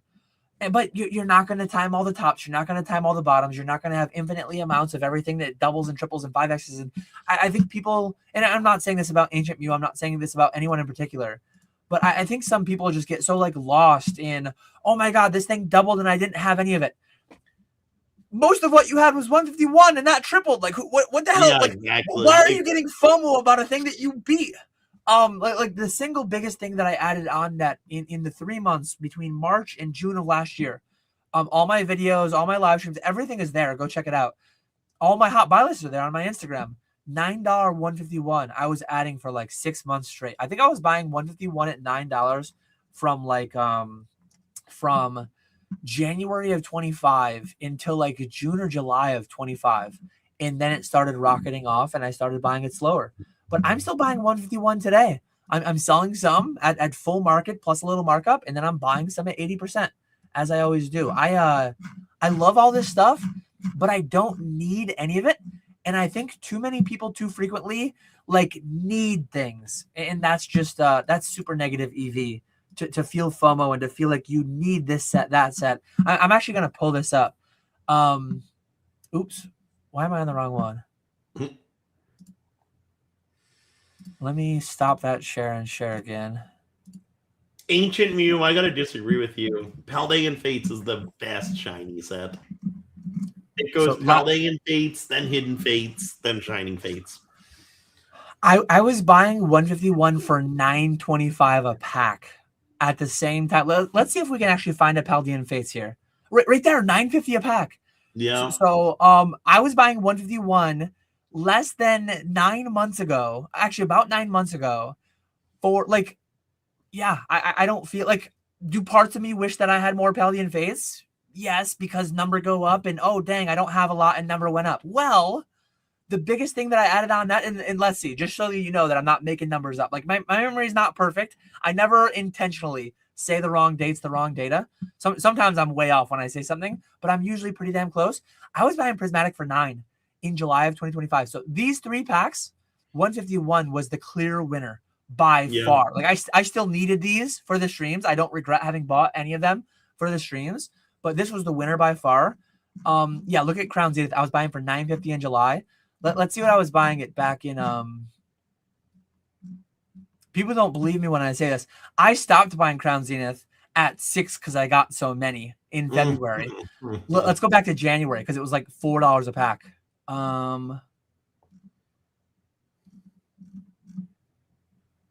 Wait, how do we go back? Why are we going up it? Oh, I think I didn't start the hot buy list until about February. This might have been my first hot buy list ever.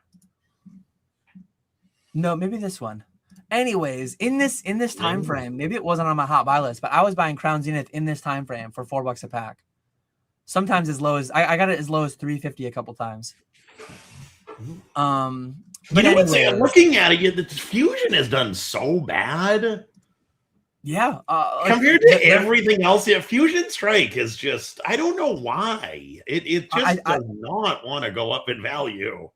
I could be wrong here, but like I think Sword Shield is gonna pop at some point. I think at some point it's gonna do the things that like X, Y, and Sun and Moon did. Like, oh my, like these things are stagnant for so long and they're not doing much and poking it with a stick and why isn't it moving? And then whether it's 6 months or a year or 3 years and I'm putting my money where my mouth is. I have a lot of stuff that I've been adding over the past 6 months that in times where certain things are up 20, 30, 50%, like a lot of my Sword Shield's pretty flat, but that makes me want it more. That makes me want it more because I think it's largely irrational. But yeah, like I was buying it in July. I was buying it in January for $8.30 a pack. So between January and July, 6 month period, it went up 70 cents a pack in what I was paying for it. And then out of nowhere, well, like I think Sword Shield, not all of it, some of it, but I think some of it is just gonna like seemingly overnight, some of the boxes will double. But is that going to be a year from now, 5 years from now? I have no clue. It'll probably be like next Tuesday, but we'll see. Next Tuesday. I wanted to start using StreamYard. Do I just create a login? Yeah, like sign up, create an account. You can do certain things for free. You'll have a duck up in the corner. I think I can actually show the duck. Where's the duck? You'll have the duck right there, up above Nick's head in the corner. I can hide it because I pay, but yeah, we've got. I don't know why I don't have that up there. I'm gonna leave that on now. I guess I turned it off for a live stream and I forgot. Too much branding with that. Too much branding. I'm leaving it. I like it. More branding. We need more branding. But yeah, and I think in our description, I think StreamYard automatically includes an affiliate link. So hey, you heard about StreamYard on Pokeflipz? Click that affiliate link, sign up, and we might get like $5 or something. Ooh. I'm gonna ask this last question: PSA buying GameStop or GameStop buying PSA 2026, 2027? I'm out of started questions, so I need to start more questions. Take this, Nick, and then I'll catch up. I think it's gonna be GameStop buying PSA. I think that would happen. I can see that. I think PSA's business has grown so much because of GameStop. Obviously, they're both massive companies, but I think PSA has benefited more than GameStop, if that makes sense. So yeah, I think it'll be GameStop buying PSA at some point. I can 100% see it, and then GameStop becoming more of a like a national LGS. It'll be interesting. I can see it happening though. With how good they're doing with trading cards right now, it's got to happen at some point. Yeah, I don't know if it had to happen one way. I would guess that it would happen that way as well. I think GameStop has a lot more money, dry powder, a lot more like cash than collectors, but I could be entirely wrong. I mean, you got a couple of billionaires there that might just have a few billion kicking around in $100 bills. So no clue whatsoever. I guess Celebrations is a little bit lower on eBay, and like whether it's actually 40 or not, like who knows? Marketplace does not exist. Blah blah blah blah blah. Take the one for you real quick. I gotta run real quick. Okay. I'll be right back. I'll take this one. Alex PokeCR 1989 says, would a Pikachu Link from Zelda be the ultimate poncho? Donkey Kong poncho. I think the ultimate poncho. PK's talked about this a bunch. We've both been talking about it for a while. I think he was the one to bring it up first. But Super Smash Brothers themed. Like give me all of Nintendo. A Super Smash Brothers themed. Start out with N64, the best Smash. Hands down, the best Smash, N64.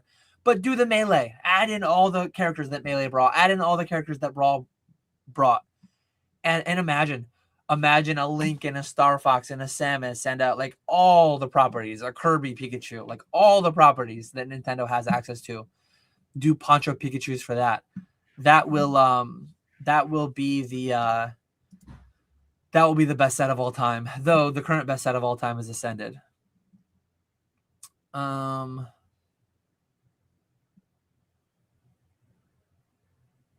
Yeah, like I don't care that all these grading card companies suck. They make me money, so like I continue using them. When I say they suck, it's like that's not an emotional statement whatsoever.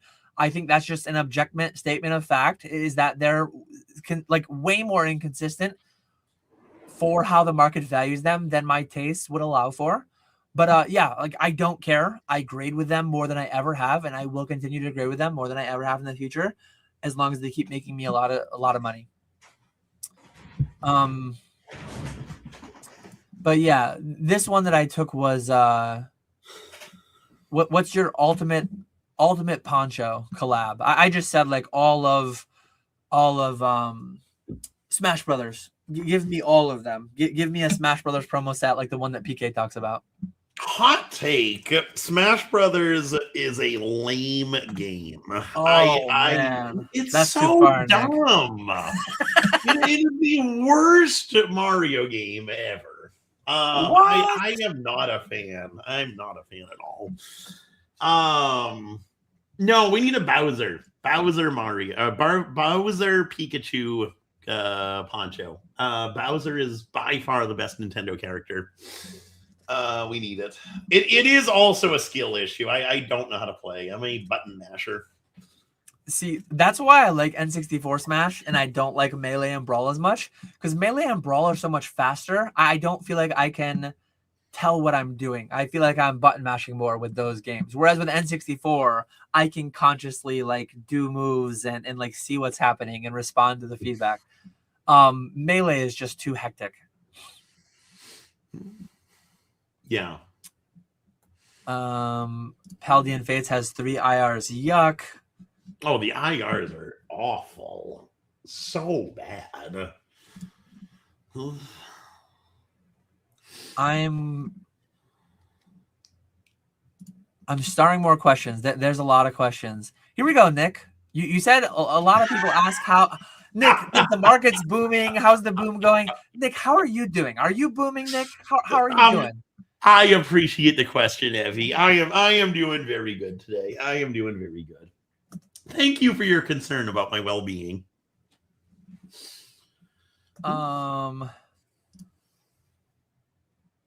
Ancient Mew asking questions that came from a 2022 time capsule. Absolutely.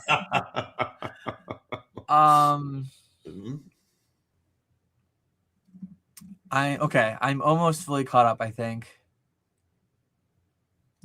Smash 64 has hit stun, which lets you have combos. Yeah, I can tell what I'm doing in 64 Smash. It's probably like busted. I think Pikachu is far and away the best, and he's too good, and it's not as competitive for that reason. But N64 Smash is my game for sure. Grimer says he learned last night that apparently the Lopunny pack arts for Phantasmal have higher % chance for Zards. Oh, you know what someone said? Is that a thing? I don't believe it, but has anyone else heard? So like, this is a 151 pack, obviously. If you flip the flap, I don't know if you guys can even see it. Can you see like the M? There you go. It says M1 on that green thing right there. Someone said that means it's first print. I don't buy that because these came from like these packs would have came from like the Blooming Water, or not the Blooming Water. Yeah, what's the one? Blooming Waters collection box. Blooming Waters, yeah. And that was recent. I don't buy that. Does anyone else have any insight in that? Someone came in the live stream the other night and asked what the code was, and I've looked through a bunch of them, and every single one of them says M1. So I don't buy that. I don't think there are different codes. I've never heard of that. I'm curious if anyone else has heard that. The only pack I have in front of me is Mega Evolution, and it has the M1. But I could look. I recently, like only a few months ago, I don't know if I could isolate which ones they were, but I got like 151 mini tins like 2 months ago. So that's why I say yes. Was that a reprint? Was that found stock? Like, I don't know. I don't care. People get so caught up in all that stuff. Like, I have no control. I don't know. I don't care. But that's part of why I say like Paldean Fates could be reprinted. I don't know. If it is, it is. If it isn't, it isn't. But yeah, that's how did you learn this last night? You heard that someone was speculating that. Do they have data to support that? I think the pull rates on these things are so hard that you would need so much data to try to like get any kind of a statistical significance around that theory. I'm very skeptical at first glance. I don't buy it. It's the same because John pulled his Charizard out of a Venusaur pack art. Now all Charizards come out of Venusaur pack arts. Yep. It's one of those things that when you see it happen that confirms your bias, you remember those. And when it doesn't confirm your bias, you just conveniently forget about those ones. And that's a scary thing about human ability to just only take in things that confirm their preconceived notions. Yeah. Do people ask you to coin flip on deals often when vending, or do those creators get a lot of those because they showcase themselves doing them? Oh God, I hate this. You're a gambler. You're a gambler. No. There's already too much gambling in Pokemon. Don't add more gambling. More. No. Nick, what you gotta do. That is the worst trend that has started in Pokemon. You got your thing. you've got your thing stickered for 120, you take 100, and then they ask you to flip 120 or 100. So like you either win or you win, because you like that's the trick behind those. So like do coin flips, but be the house. Set up so both outcomes you're winning. You're just winning more or winning less, or you're winning or breaking even. I'm all for that. I love that. I didn't have any offer to me at the local show. If I did, I 100% would have done them. You're part of the problem. I had the people solution. come up asking for coin flips, and I said absolutely not. I would do them every single time. I hate it. Would I do a 50K or a 0 on a 25K card? No, but would I do a 52K or 0 on a 25K card? Now we're talking. That's the biggest thing, is you can't do it one and done. You gotta do it over the long run. You gotta be the house. You might get beat on individual ones here and there, but no, like now being serious, I'm mostly memeing there, but not entirely. If it's like a kid, if it's someone, and I'm like, I don't know if this person's 18 or 21 or whatever, I would not do a flip with a kid or whatever. When I see those ones, it's like, the parents there, the parents nodding, whatever. But like, yuck. So I get it to an extent, but also I'm a DJ and gambler, and I want to do the flips. No. That's where I draw the line. EXP Share said, told you prismatic packs $25 within a year. It might be. He was right on Crown Zenith. Yes, he was. Here's actually a good question. For Dan, why don't you have the same conviction for prismatic this year that you had for 151 last year? Are you not seeing a very similar opportunity? I mean, who said that I don't? What question have I answered in a way that would tell you that I don't have that conviction? I've bought a lot of prismatic booster bundles. I've bought quite a few prismatic ETBs. I've added, so not as drastically, and I'll tell you why. I've added more prismatic than anything else in the past 2 months on net, and I've added to the tune of thousands of packs. Part of the reason that it's not as much, I'm not quite as liquid currently as we speak as I was a year ago when I was buying 151. I've been taking down massive collections lately. I had to lower my percentages across the board to 80% because I couldn't keep up with everything that I was getting offered at 85%. So part of it's like a liquidity cash flow thing. But I'm adding against like my better judgment, against my desires. I'm adding some prismatic to the pallets at current prices. I thought I was going to be able to get more of it cheaper. I did get a lot of it cheaper, but not as much as I had hoped for. But it is what it is. Like I'm gonna start adding more regularly at whatever the prices are, and if and when they go lower, I'll add a lot more. And if and when they start to drift higher sooner than I would like, I will add less. Like, but yeah, prismatic evolutions, loose packs, bundles, ETBs, they're the biggest single thing that I've added in the past couple of months on net, more than anything else. So it's always interesting to get like to hear people's questions framed around a false reality, and I don't know really what led to this false reality. I don't know. Like now I will say two things.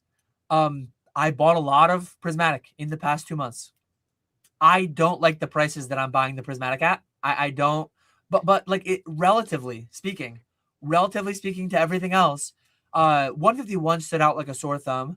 Prismatic doesn't stand out that much more than like Sword Shield does.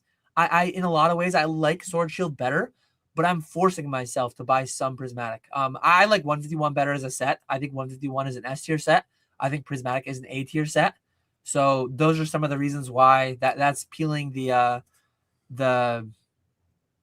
secrecy back on what I'm doing and why. And I wish people would ask, like, Dan, what's the biggest thing you've bought in the past month? Like, what is the biggest things that you've added on that in the past months? People don't ask that question. People hear what I say on other questions and then assume things incorrectly oftentimes. And I don't understand why. And I'm not meaning for all this to fall on you, Mega Super Leaf, but like I don't entirely know where that assumption came from. But yeah, I like it. I don't love it. I'm forcing myself to buy it because it will probably do stupid numbers. That's where I'm at with prismatic. I'm the same way. I don't like it as a set. I think it's an awful set. It's not a fun opening. The Evolution SIRs look awful. I don't like it at all, but it is a very popular set. So it will do well. But that's for me. I went more into 151 because I actually like 151. Whereas Prismatic, I just don't like it. And hot take, teach kids to gamble early. EXP Share Video Game says, I've dumped heavy into Prismatic this month and I'm about to add more. See, I like, if the right opportunity comes up, if somebody offers me a bunch and I can get it at 80-85%, like I probably would buy a lot more. I'm not falling over myself to get it. I don't think I've had it on my hot buy list for the past couple of weeks. But yeah, I've everything I got with the reprint, all the booster bundles I got reprinted, kept them all. I bought some from the open market. Additionally, all my ETBs I got, sealed cases, all of them kept from the reprint. Added some from the open market. Selling all the loose ones because I only like to deal with cases. But it's funny how, like, I'm here. I'm live every week. And people can ask me anything they want every week. And yet people still misinterpret things that I say. And people don't ask me questions and make assumptions. Like, ask me. Ask me, Dan, what's the biggest thing you've bought on net in the past 2 months? Prismatic Evolutions. Mm-hmm. I'm literally here. Don't make false assumptions. Ask the questions.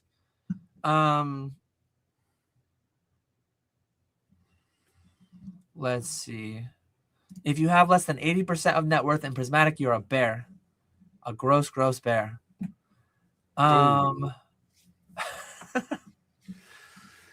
Yeah, a lot of the cards ultimately are going into your instant rips, into your power packs, into your all these digital rips for sure. And how that will pan out over time, who knows?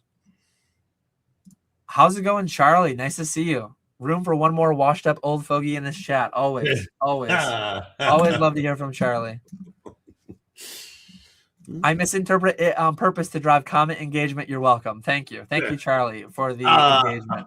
It does work well. It does get me fired up too. So if you're doing that strategically, I applaud and thank you. Alex says Sombrion PSA 10 prices surpassed Moonbryon PSA 10. There's like 4 times more Moonbryons than Sombrions. Gem rate for Moonbryon is more than double the Sombrion.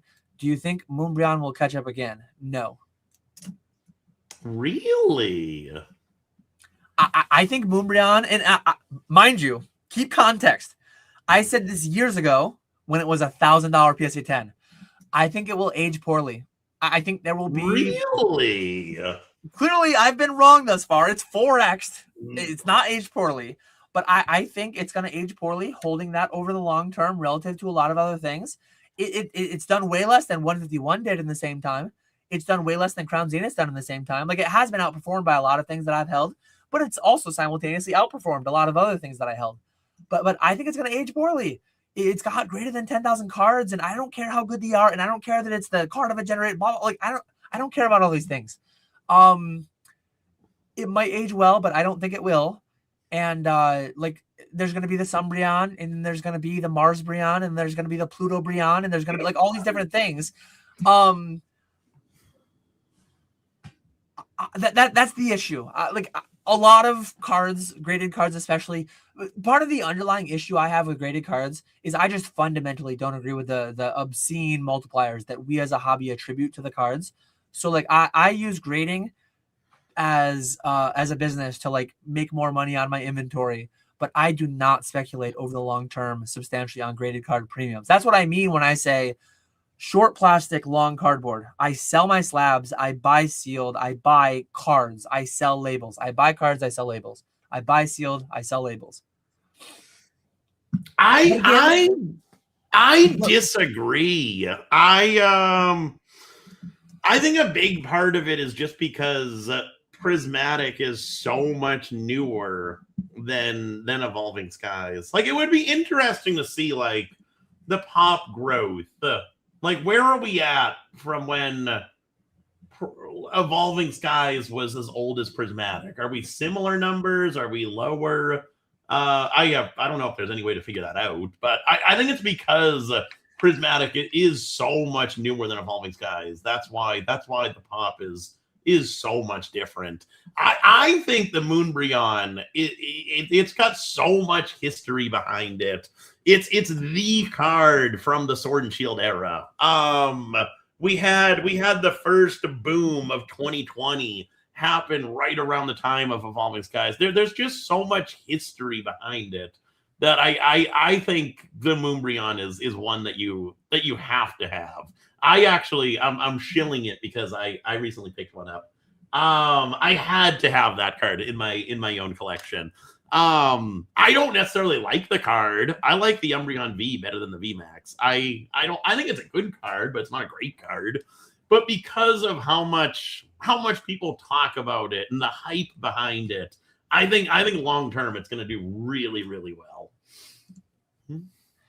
Yeah, and again, this falls into the category of like, I don't know and I don't care. For all I know, the Moonbryon could outperform the Umbreon from here. I'm not invested in either. Will I buy them at a lower percentage to sell them at a higher percentage in the coming years and decades? Them and every other graded card there is, absolutely. But like, I don't hold any. I'm not going to hold any long term. I think there's going to be someday.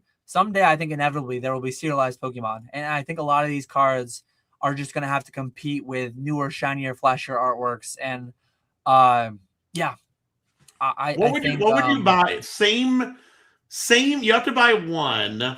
You can't sell it for 10 years.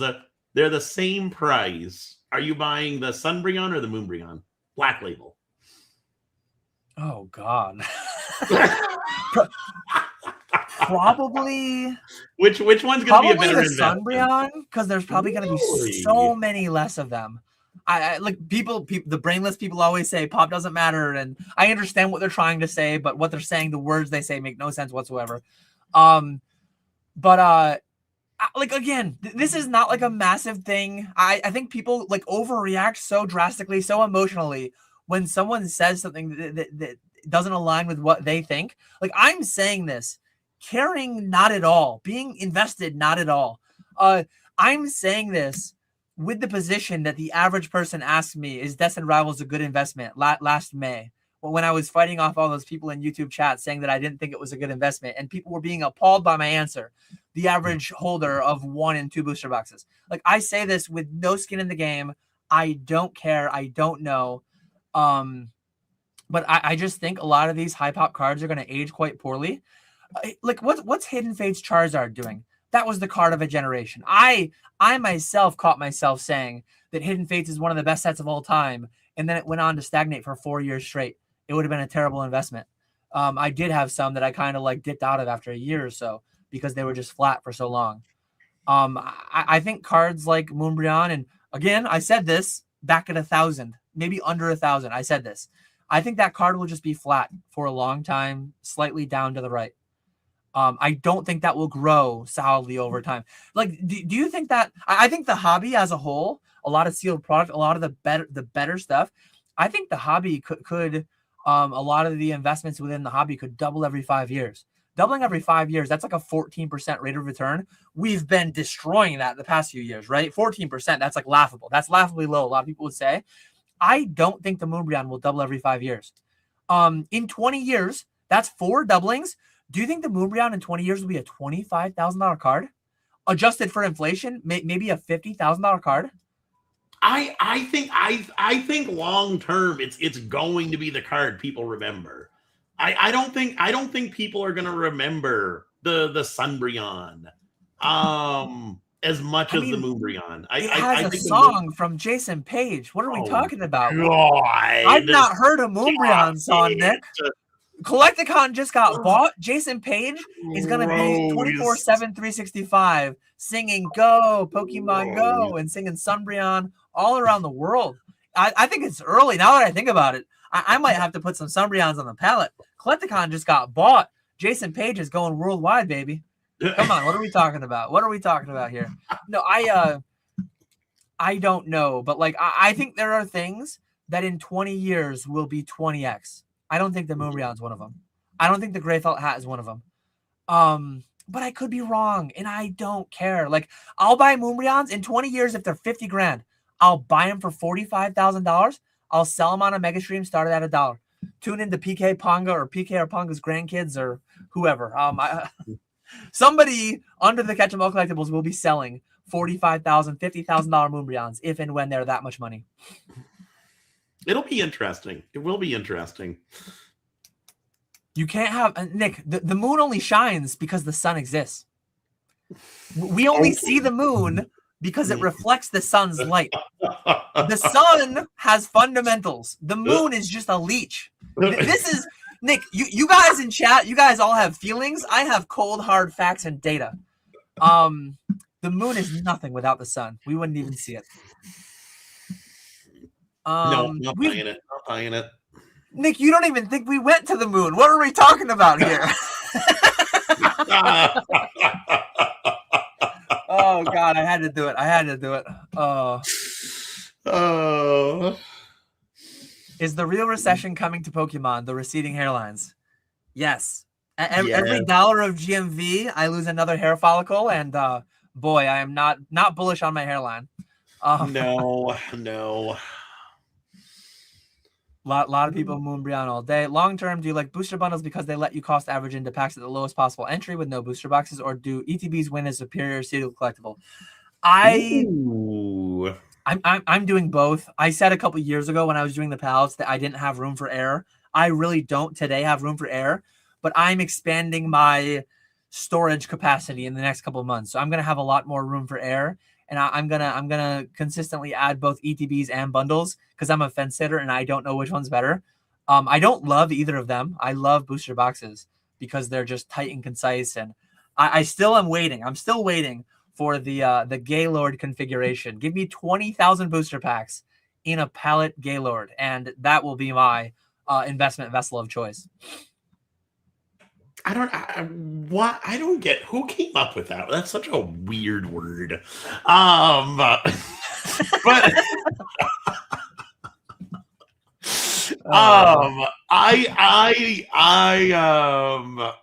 don't booster bundles were I don't like the different sizes. Did you notice with Ascended they changed the size of booster bundles? They're now taller. They're a little bit taller. I hate that shit. Back when I used to collect every ETB, PC ETBs made me stop collecting ETBs. I hate variants. I hate additional clutter. Crown Zenith has the square ones. Then you've got the other, like, I hate all the configurations, all the styles of booster bundles. If I had a master booster bundle collection and I had the stupid squares and the rectangles and the different that stuff drives me mad. I'm the same way. That's why I don't like booster bundles, is because you already have 3 different size booster bundles. ETBs, yes, you have like the specialty ETB, like the Sword and Shield ETB pluses that are a little bit bigger, but for the most part, ETBs have always remained consistent size. I think they look the best. The booster bundles, they're small, confined to the point. But I think for display purposes, keeping them sealed, I think ETBs are still the way to go. I do think ETBs still look the best, especially in this mega era. Booster boxes look awful, but at least the ETBs, they actually look good still. So if you're talking like people keeping sealed collections, I think ETBs are always the way to go. Ghettoed wanted to know, like, physically on like, I don't stream, so I open by hand the 20 packs that I open every time a new set comes out. You don't cut the tops, right? You just open them them from the top and slide them out, or do you rip it all the way down the seam? I just rip it all the way down the seam. Yeah. I don't know. I feel like cutting them takes more time. Because they're easy enough to open. The Japanese packs are a little bit more tough to open than English packs, but they're still easy. I think cutting them open is a waste. Unless you want to like save the pack wrappers, then yeah, it looks cleaner if you cut them. But if you're just opening packs, it's so much quicker just to open them normally. Yeah. And this is like the consideration of the current era that we're in. A lot of entry points are significantly higher than they were historically. If you wanted Crown, you could have had all you wanted. You could have had 100,000 loose packs of Crown for under $5 a pack. Confidently, I can say that because I personally added nearly 20,000 packs at under $4 a pack, and there were a lot of them I turned down.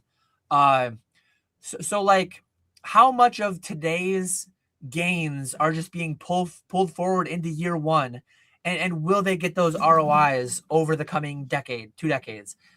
Nobody knows. People have their suspicions. People have their theories. A lot of people just have blind, irrational exuberance. But we'll see what happens over the long run. But as I said, I am short on plastic. I'm short on the irrational secondary market values that we ascribe to these trading cards in plastic. But that said, it probably won't change anytime soon.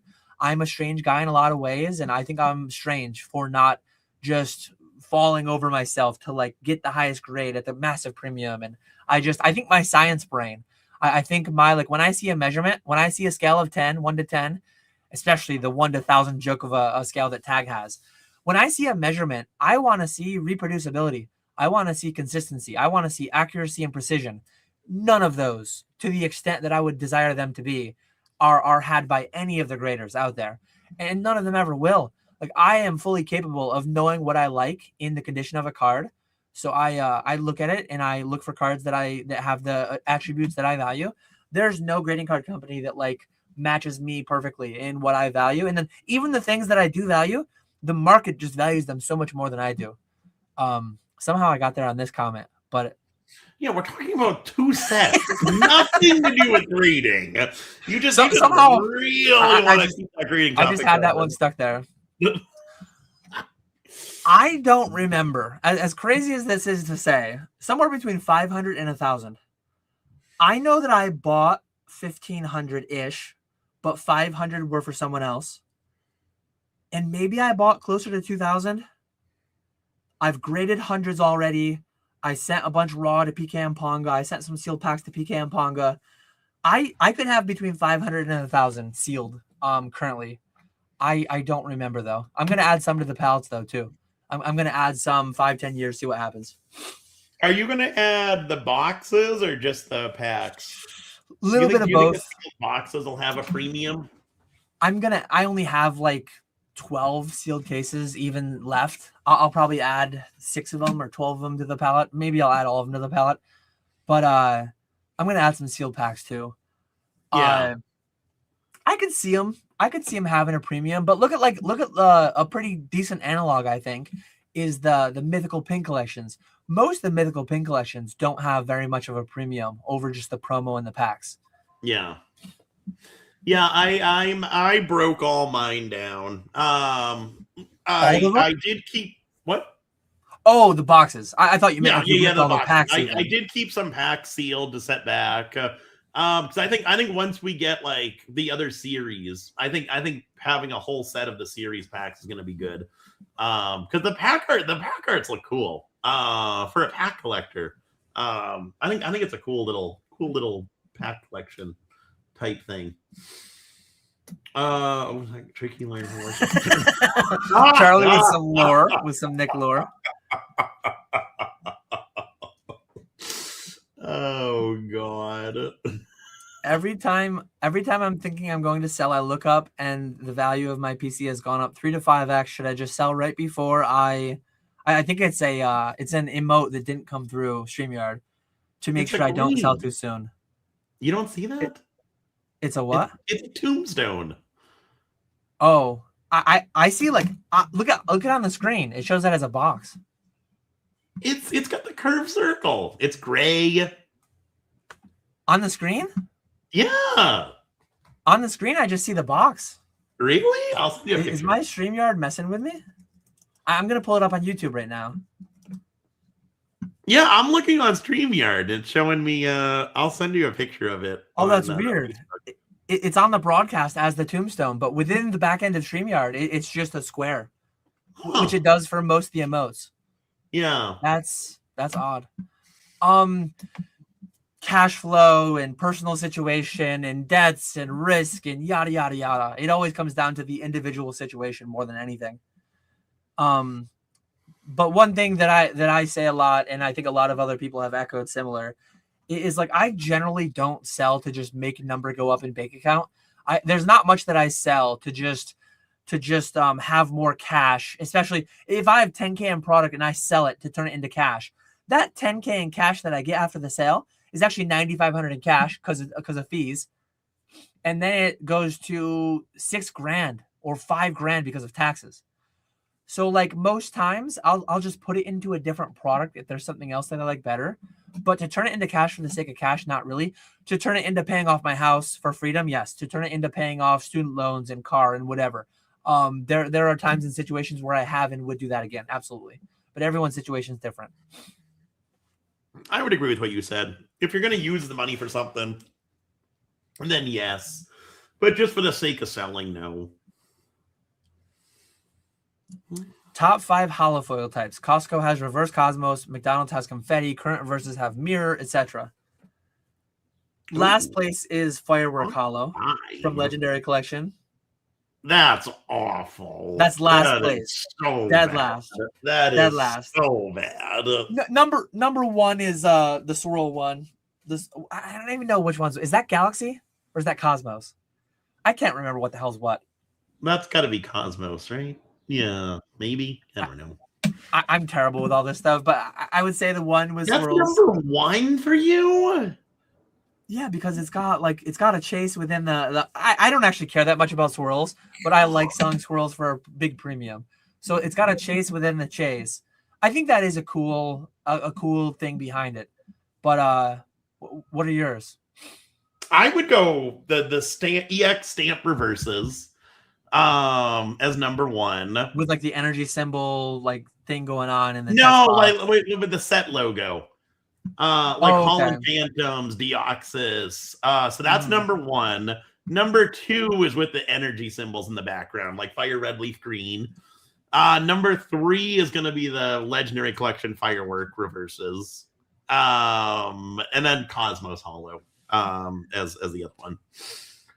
I do see some great tax questions coming in. We do have to wrap in the next 10 to 15 minutes, so we're going to have to rapid fire some of these. But what will it take for CGC slabs to close the gap versus PSA, or is there too much vested interest for that to happen, especially in current day? I think it could happen, but like it's going to be well beyond my scope or ability. You basically need massive whales to start valuing highly the CGC label. You need high premiums achieved at auction, public auction. You need people to pay a massive multiplier for pristines that they do on 10s. You need people, and I don't think CGC Gem 10s have to match, and I don't think they ever will match. So Gem 10s is a silver medal at CGC. Pristine is the gold. So if the gold is 5 to 10 times or 3 to 5 times or some consistent multiplier, or it won't even be universal. Like not every pristine will be the same.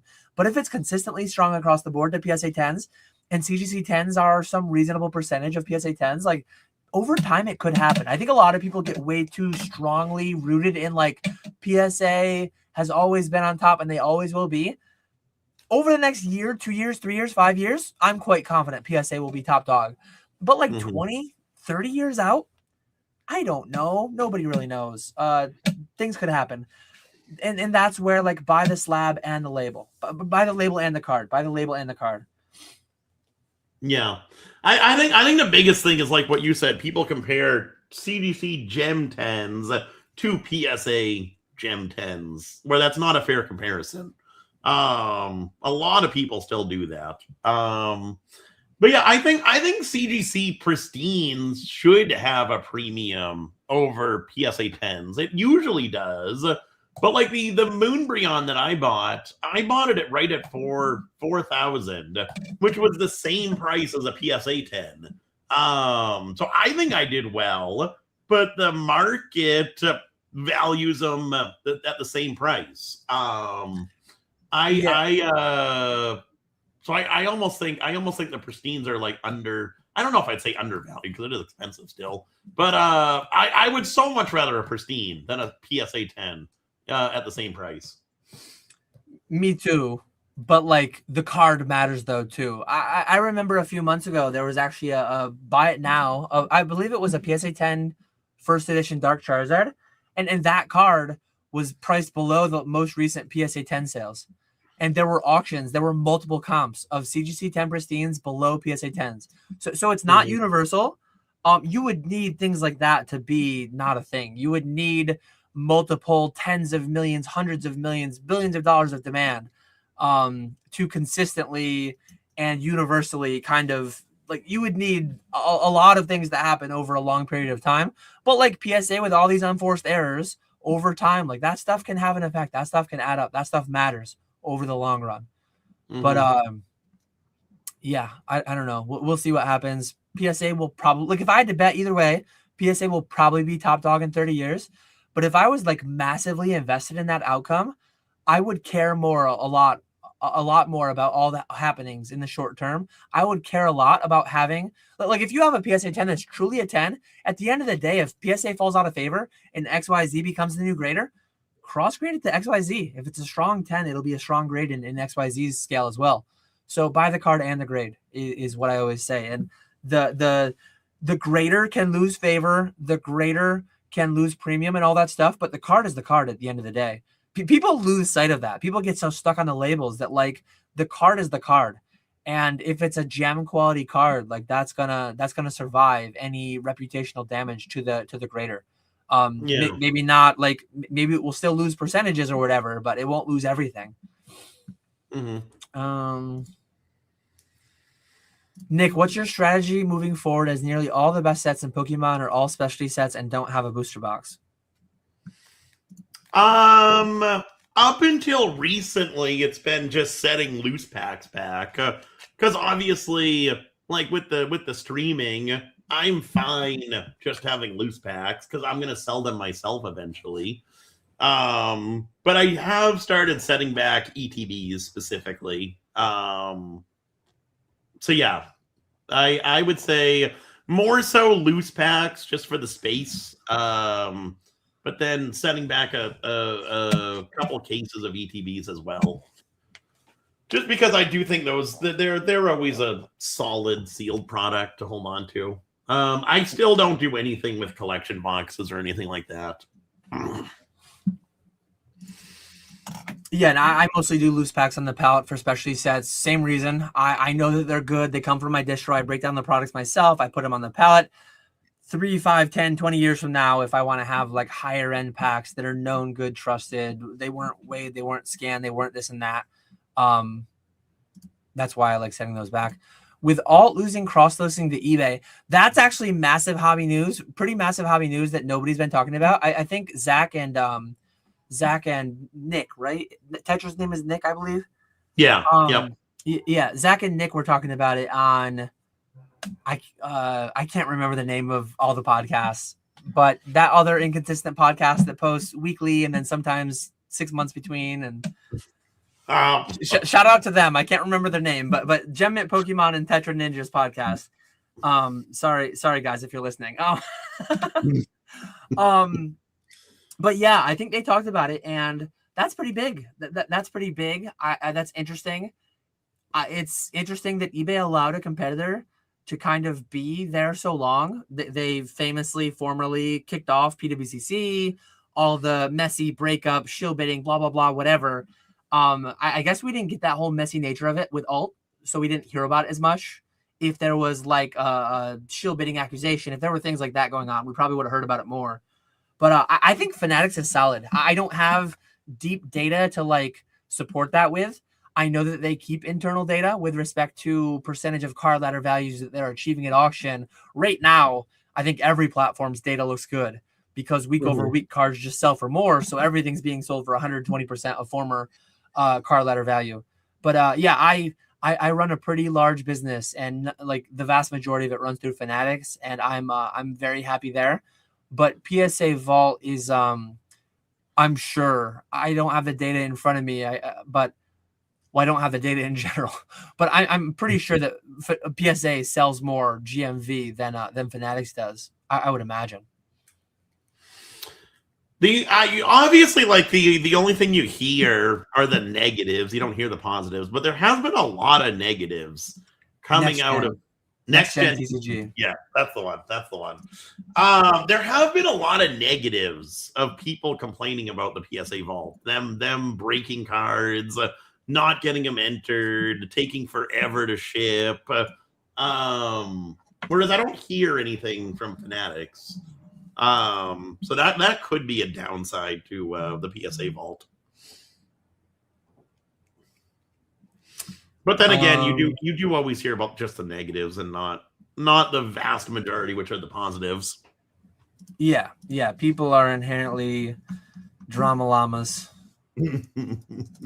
I'm just searching PSA Pokemon on the PSA thing.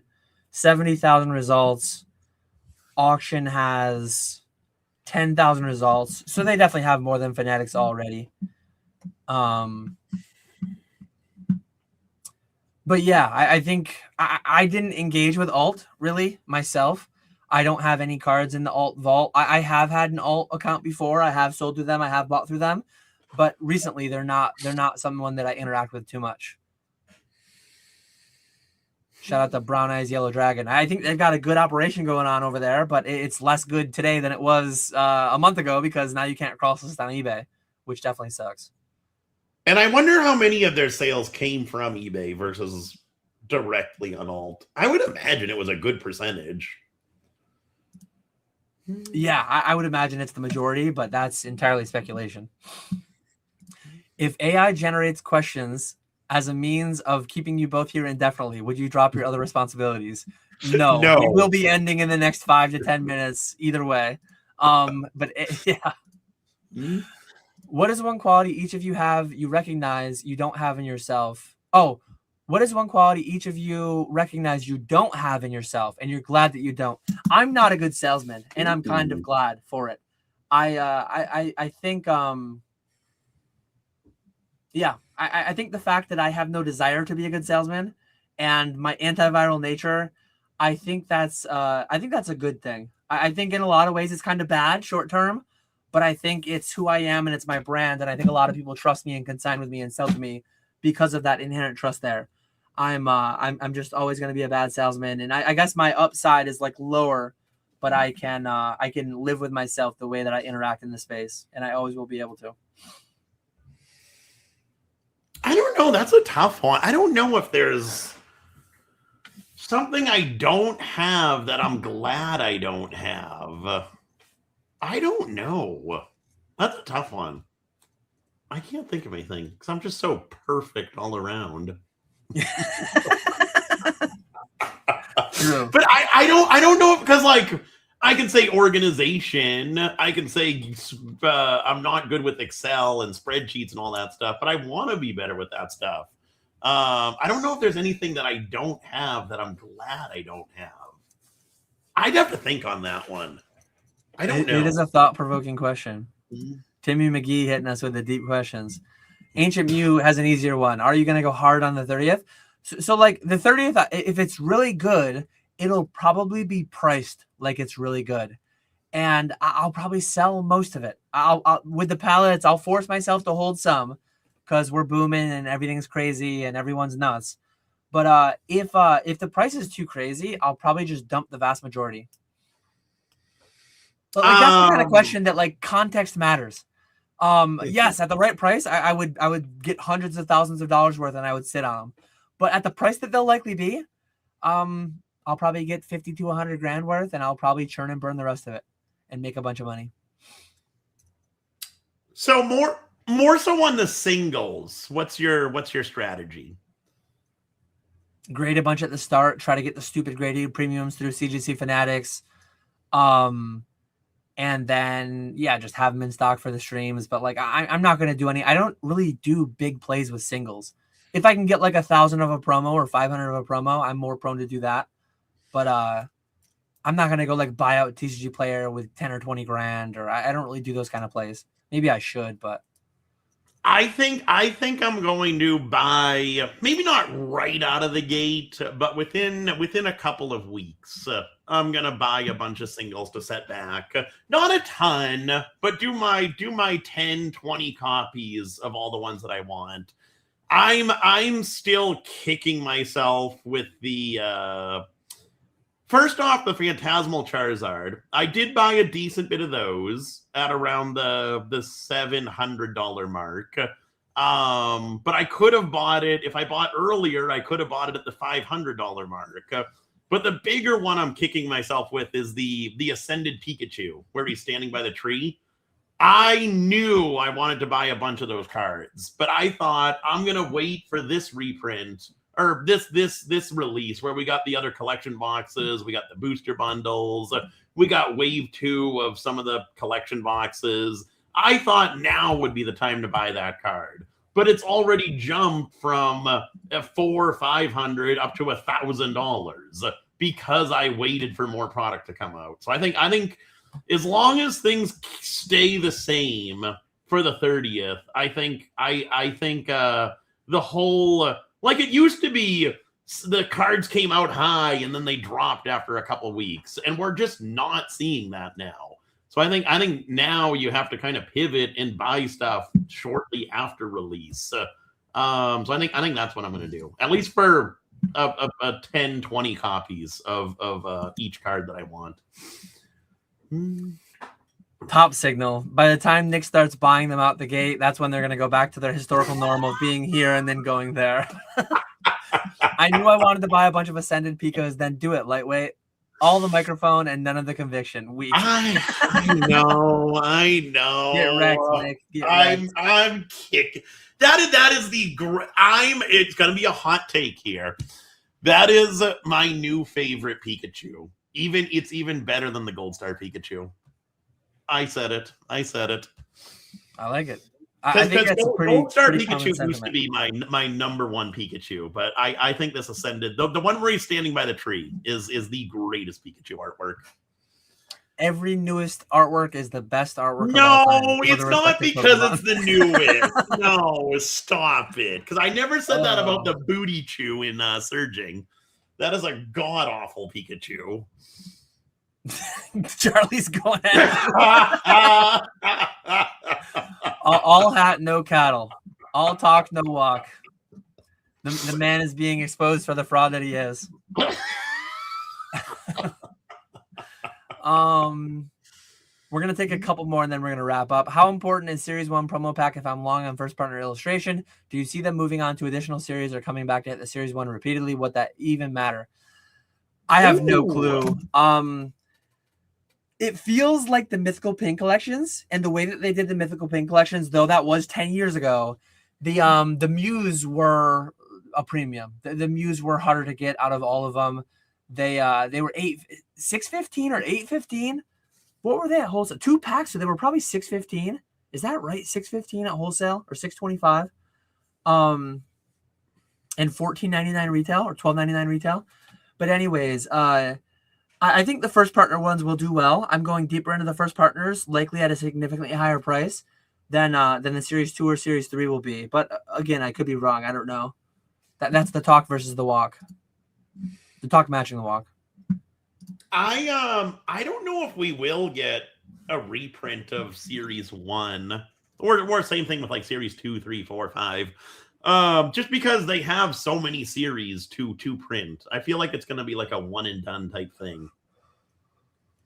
I think there's only going to be 3 series, right? Because there's 3 generations each series. Yeah. To cover the 9.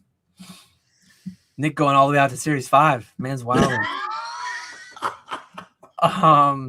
Top 3 ways to reduce my Pokegains taxes if I am morally flexible and have a high risk tolerance.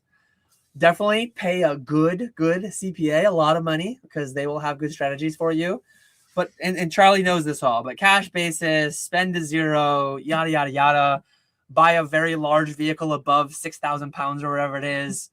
Depreciate it all in 1 year. If you want to get aggressive, be aggressive on what you define as and how you define what your business vehicle is and how much of your home you're using for business. And there's a lot of gray area that some people get very aggressive on, more than my liking would be. And some people don't get aggressive enough. So some, like, I'll talk on here and I'll talk about how I went out to dinner a couple weeks ago with Pokeflipz, with Pokefest. And I put a $1,000 meal on my business credit card. I've had people say things like that, like, "Oh, you should expense this." Wink, wink, nudge, nudge. Like, no, I actually am. What are you talking about? Like, this is obviously a business. Like, some people are so far towards like they don't expense anything. So many things that they could, and then other people are taking in 500K in wires and ACHs and then not reporting it anywhere. And it's like, yeah, I'm somewhere in between those two extremes. Mm-hmm. That's like, you know what's been popping up for me a lot lately is like the YouTube shorts. It's like explain to the IRS how you deducted a $500,000 desk, and it's just like a bunch of ETBs stacked up with a piece of plywood over it. That would be an aggressive take, yes. But yeah, it's crazy how much of a blind spot it is for so many people.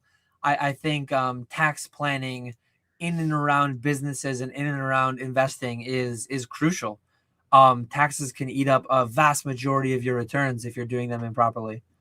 But yeah. What do you think is cooler, VMAX or Mega? Oh, 100% Mega. Mega. So we're both Mega. Mm-hmm. Hard scarcity is skyrocketing. Hundreds of cards that have historically been considered below average in popularity. Will this trend boost things like the Platinum era that have zero collectible merit? Oh, man. I don't understand why. Level X's already are booming, aren't they? I think Level X's are booming. I don't get it. Yes. I don't understand it. If you have a random Diamond and Pearl, Platinum, like whatever, if you have a random common card that's pop 7 because nobody graded it, that card will, like, if it's the right species. What was it recently? Psyduck. Random Psyduck cards, like Sun and Moon reverse hollows that nobody graded. Selling for $800, $900. Like, that stuff is lunacy to me. In some ways, I get it because it's like if you're a multimillionaire, whatever. I think the people buying those oftentimes it's like 5% of their net worth that they're putting into a $1,000 duck. That's crazy to me. But yeah. I don't Charlie, you should go live. You should go live after this. With that, though, what happened to all the computer equipment he bought years ago to start a YouTube channel? I think something might be coming. I think he said I spoke with him recently, and he said something might be coming on that front. But I'm still anxiously awaiting. I'll go live and argue the opposite of everything they just said. Call it the Sanity Report. There you go. Love to see it. Everyone tune in. Everyone go raid the Sanity Report. He's going live now.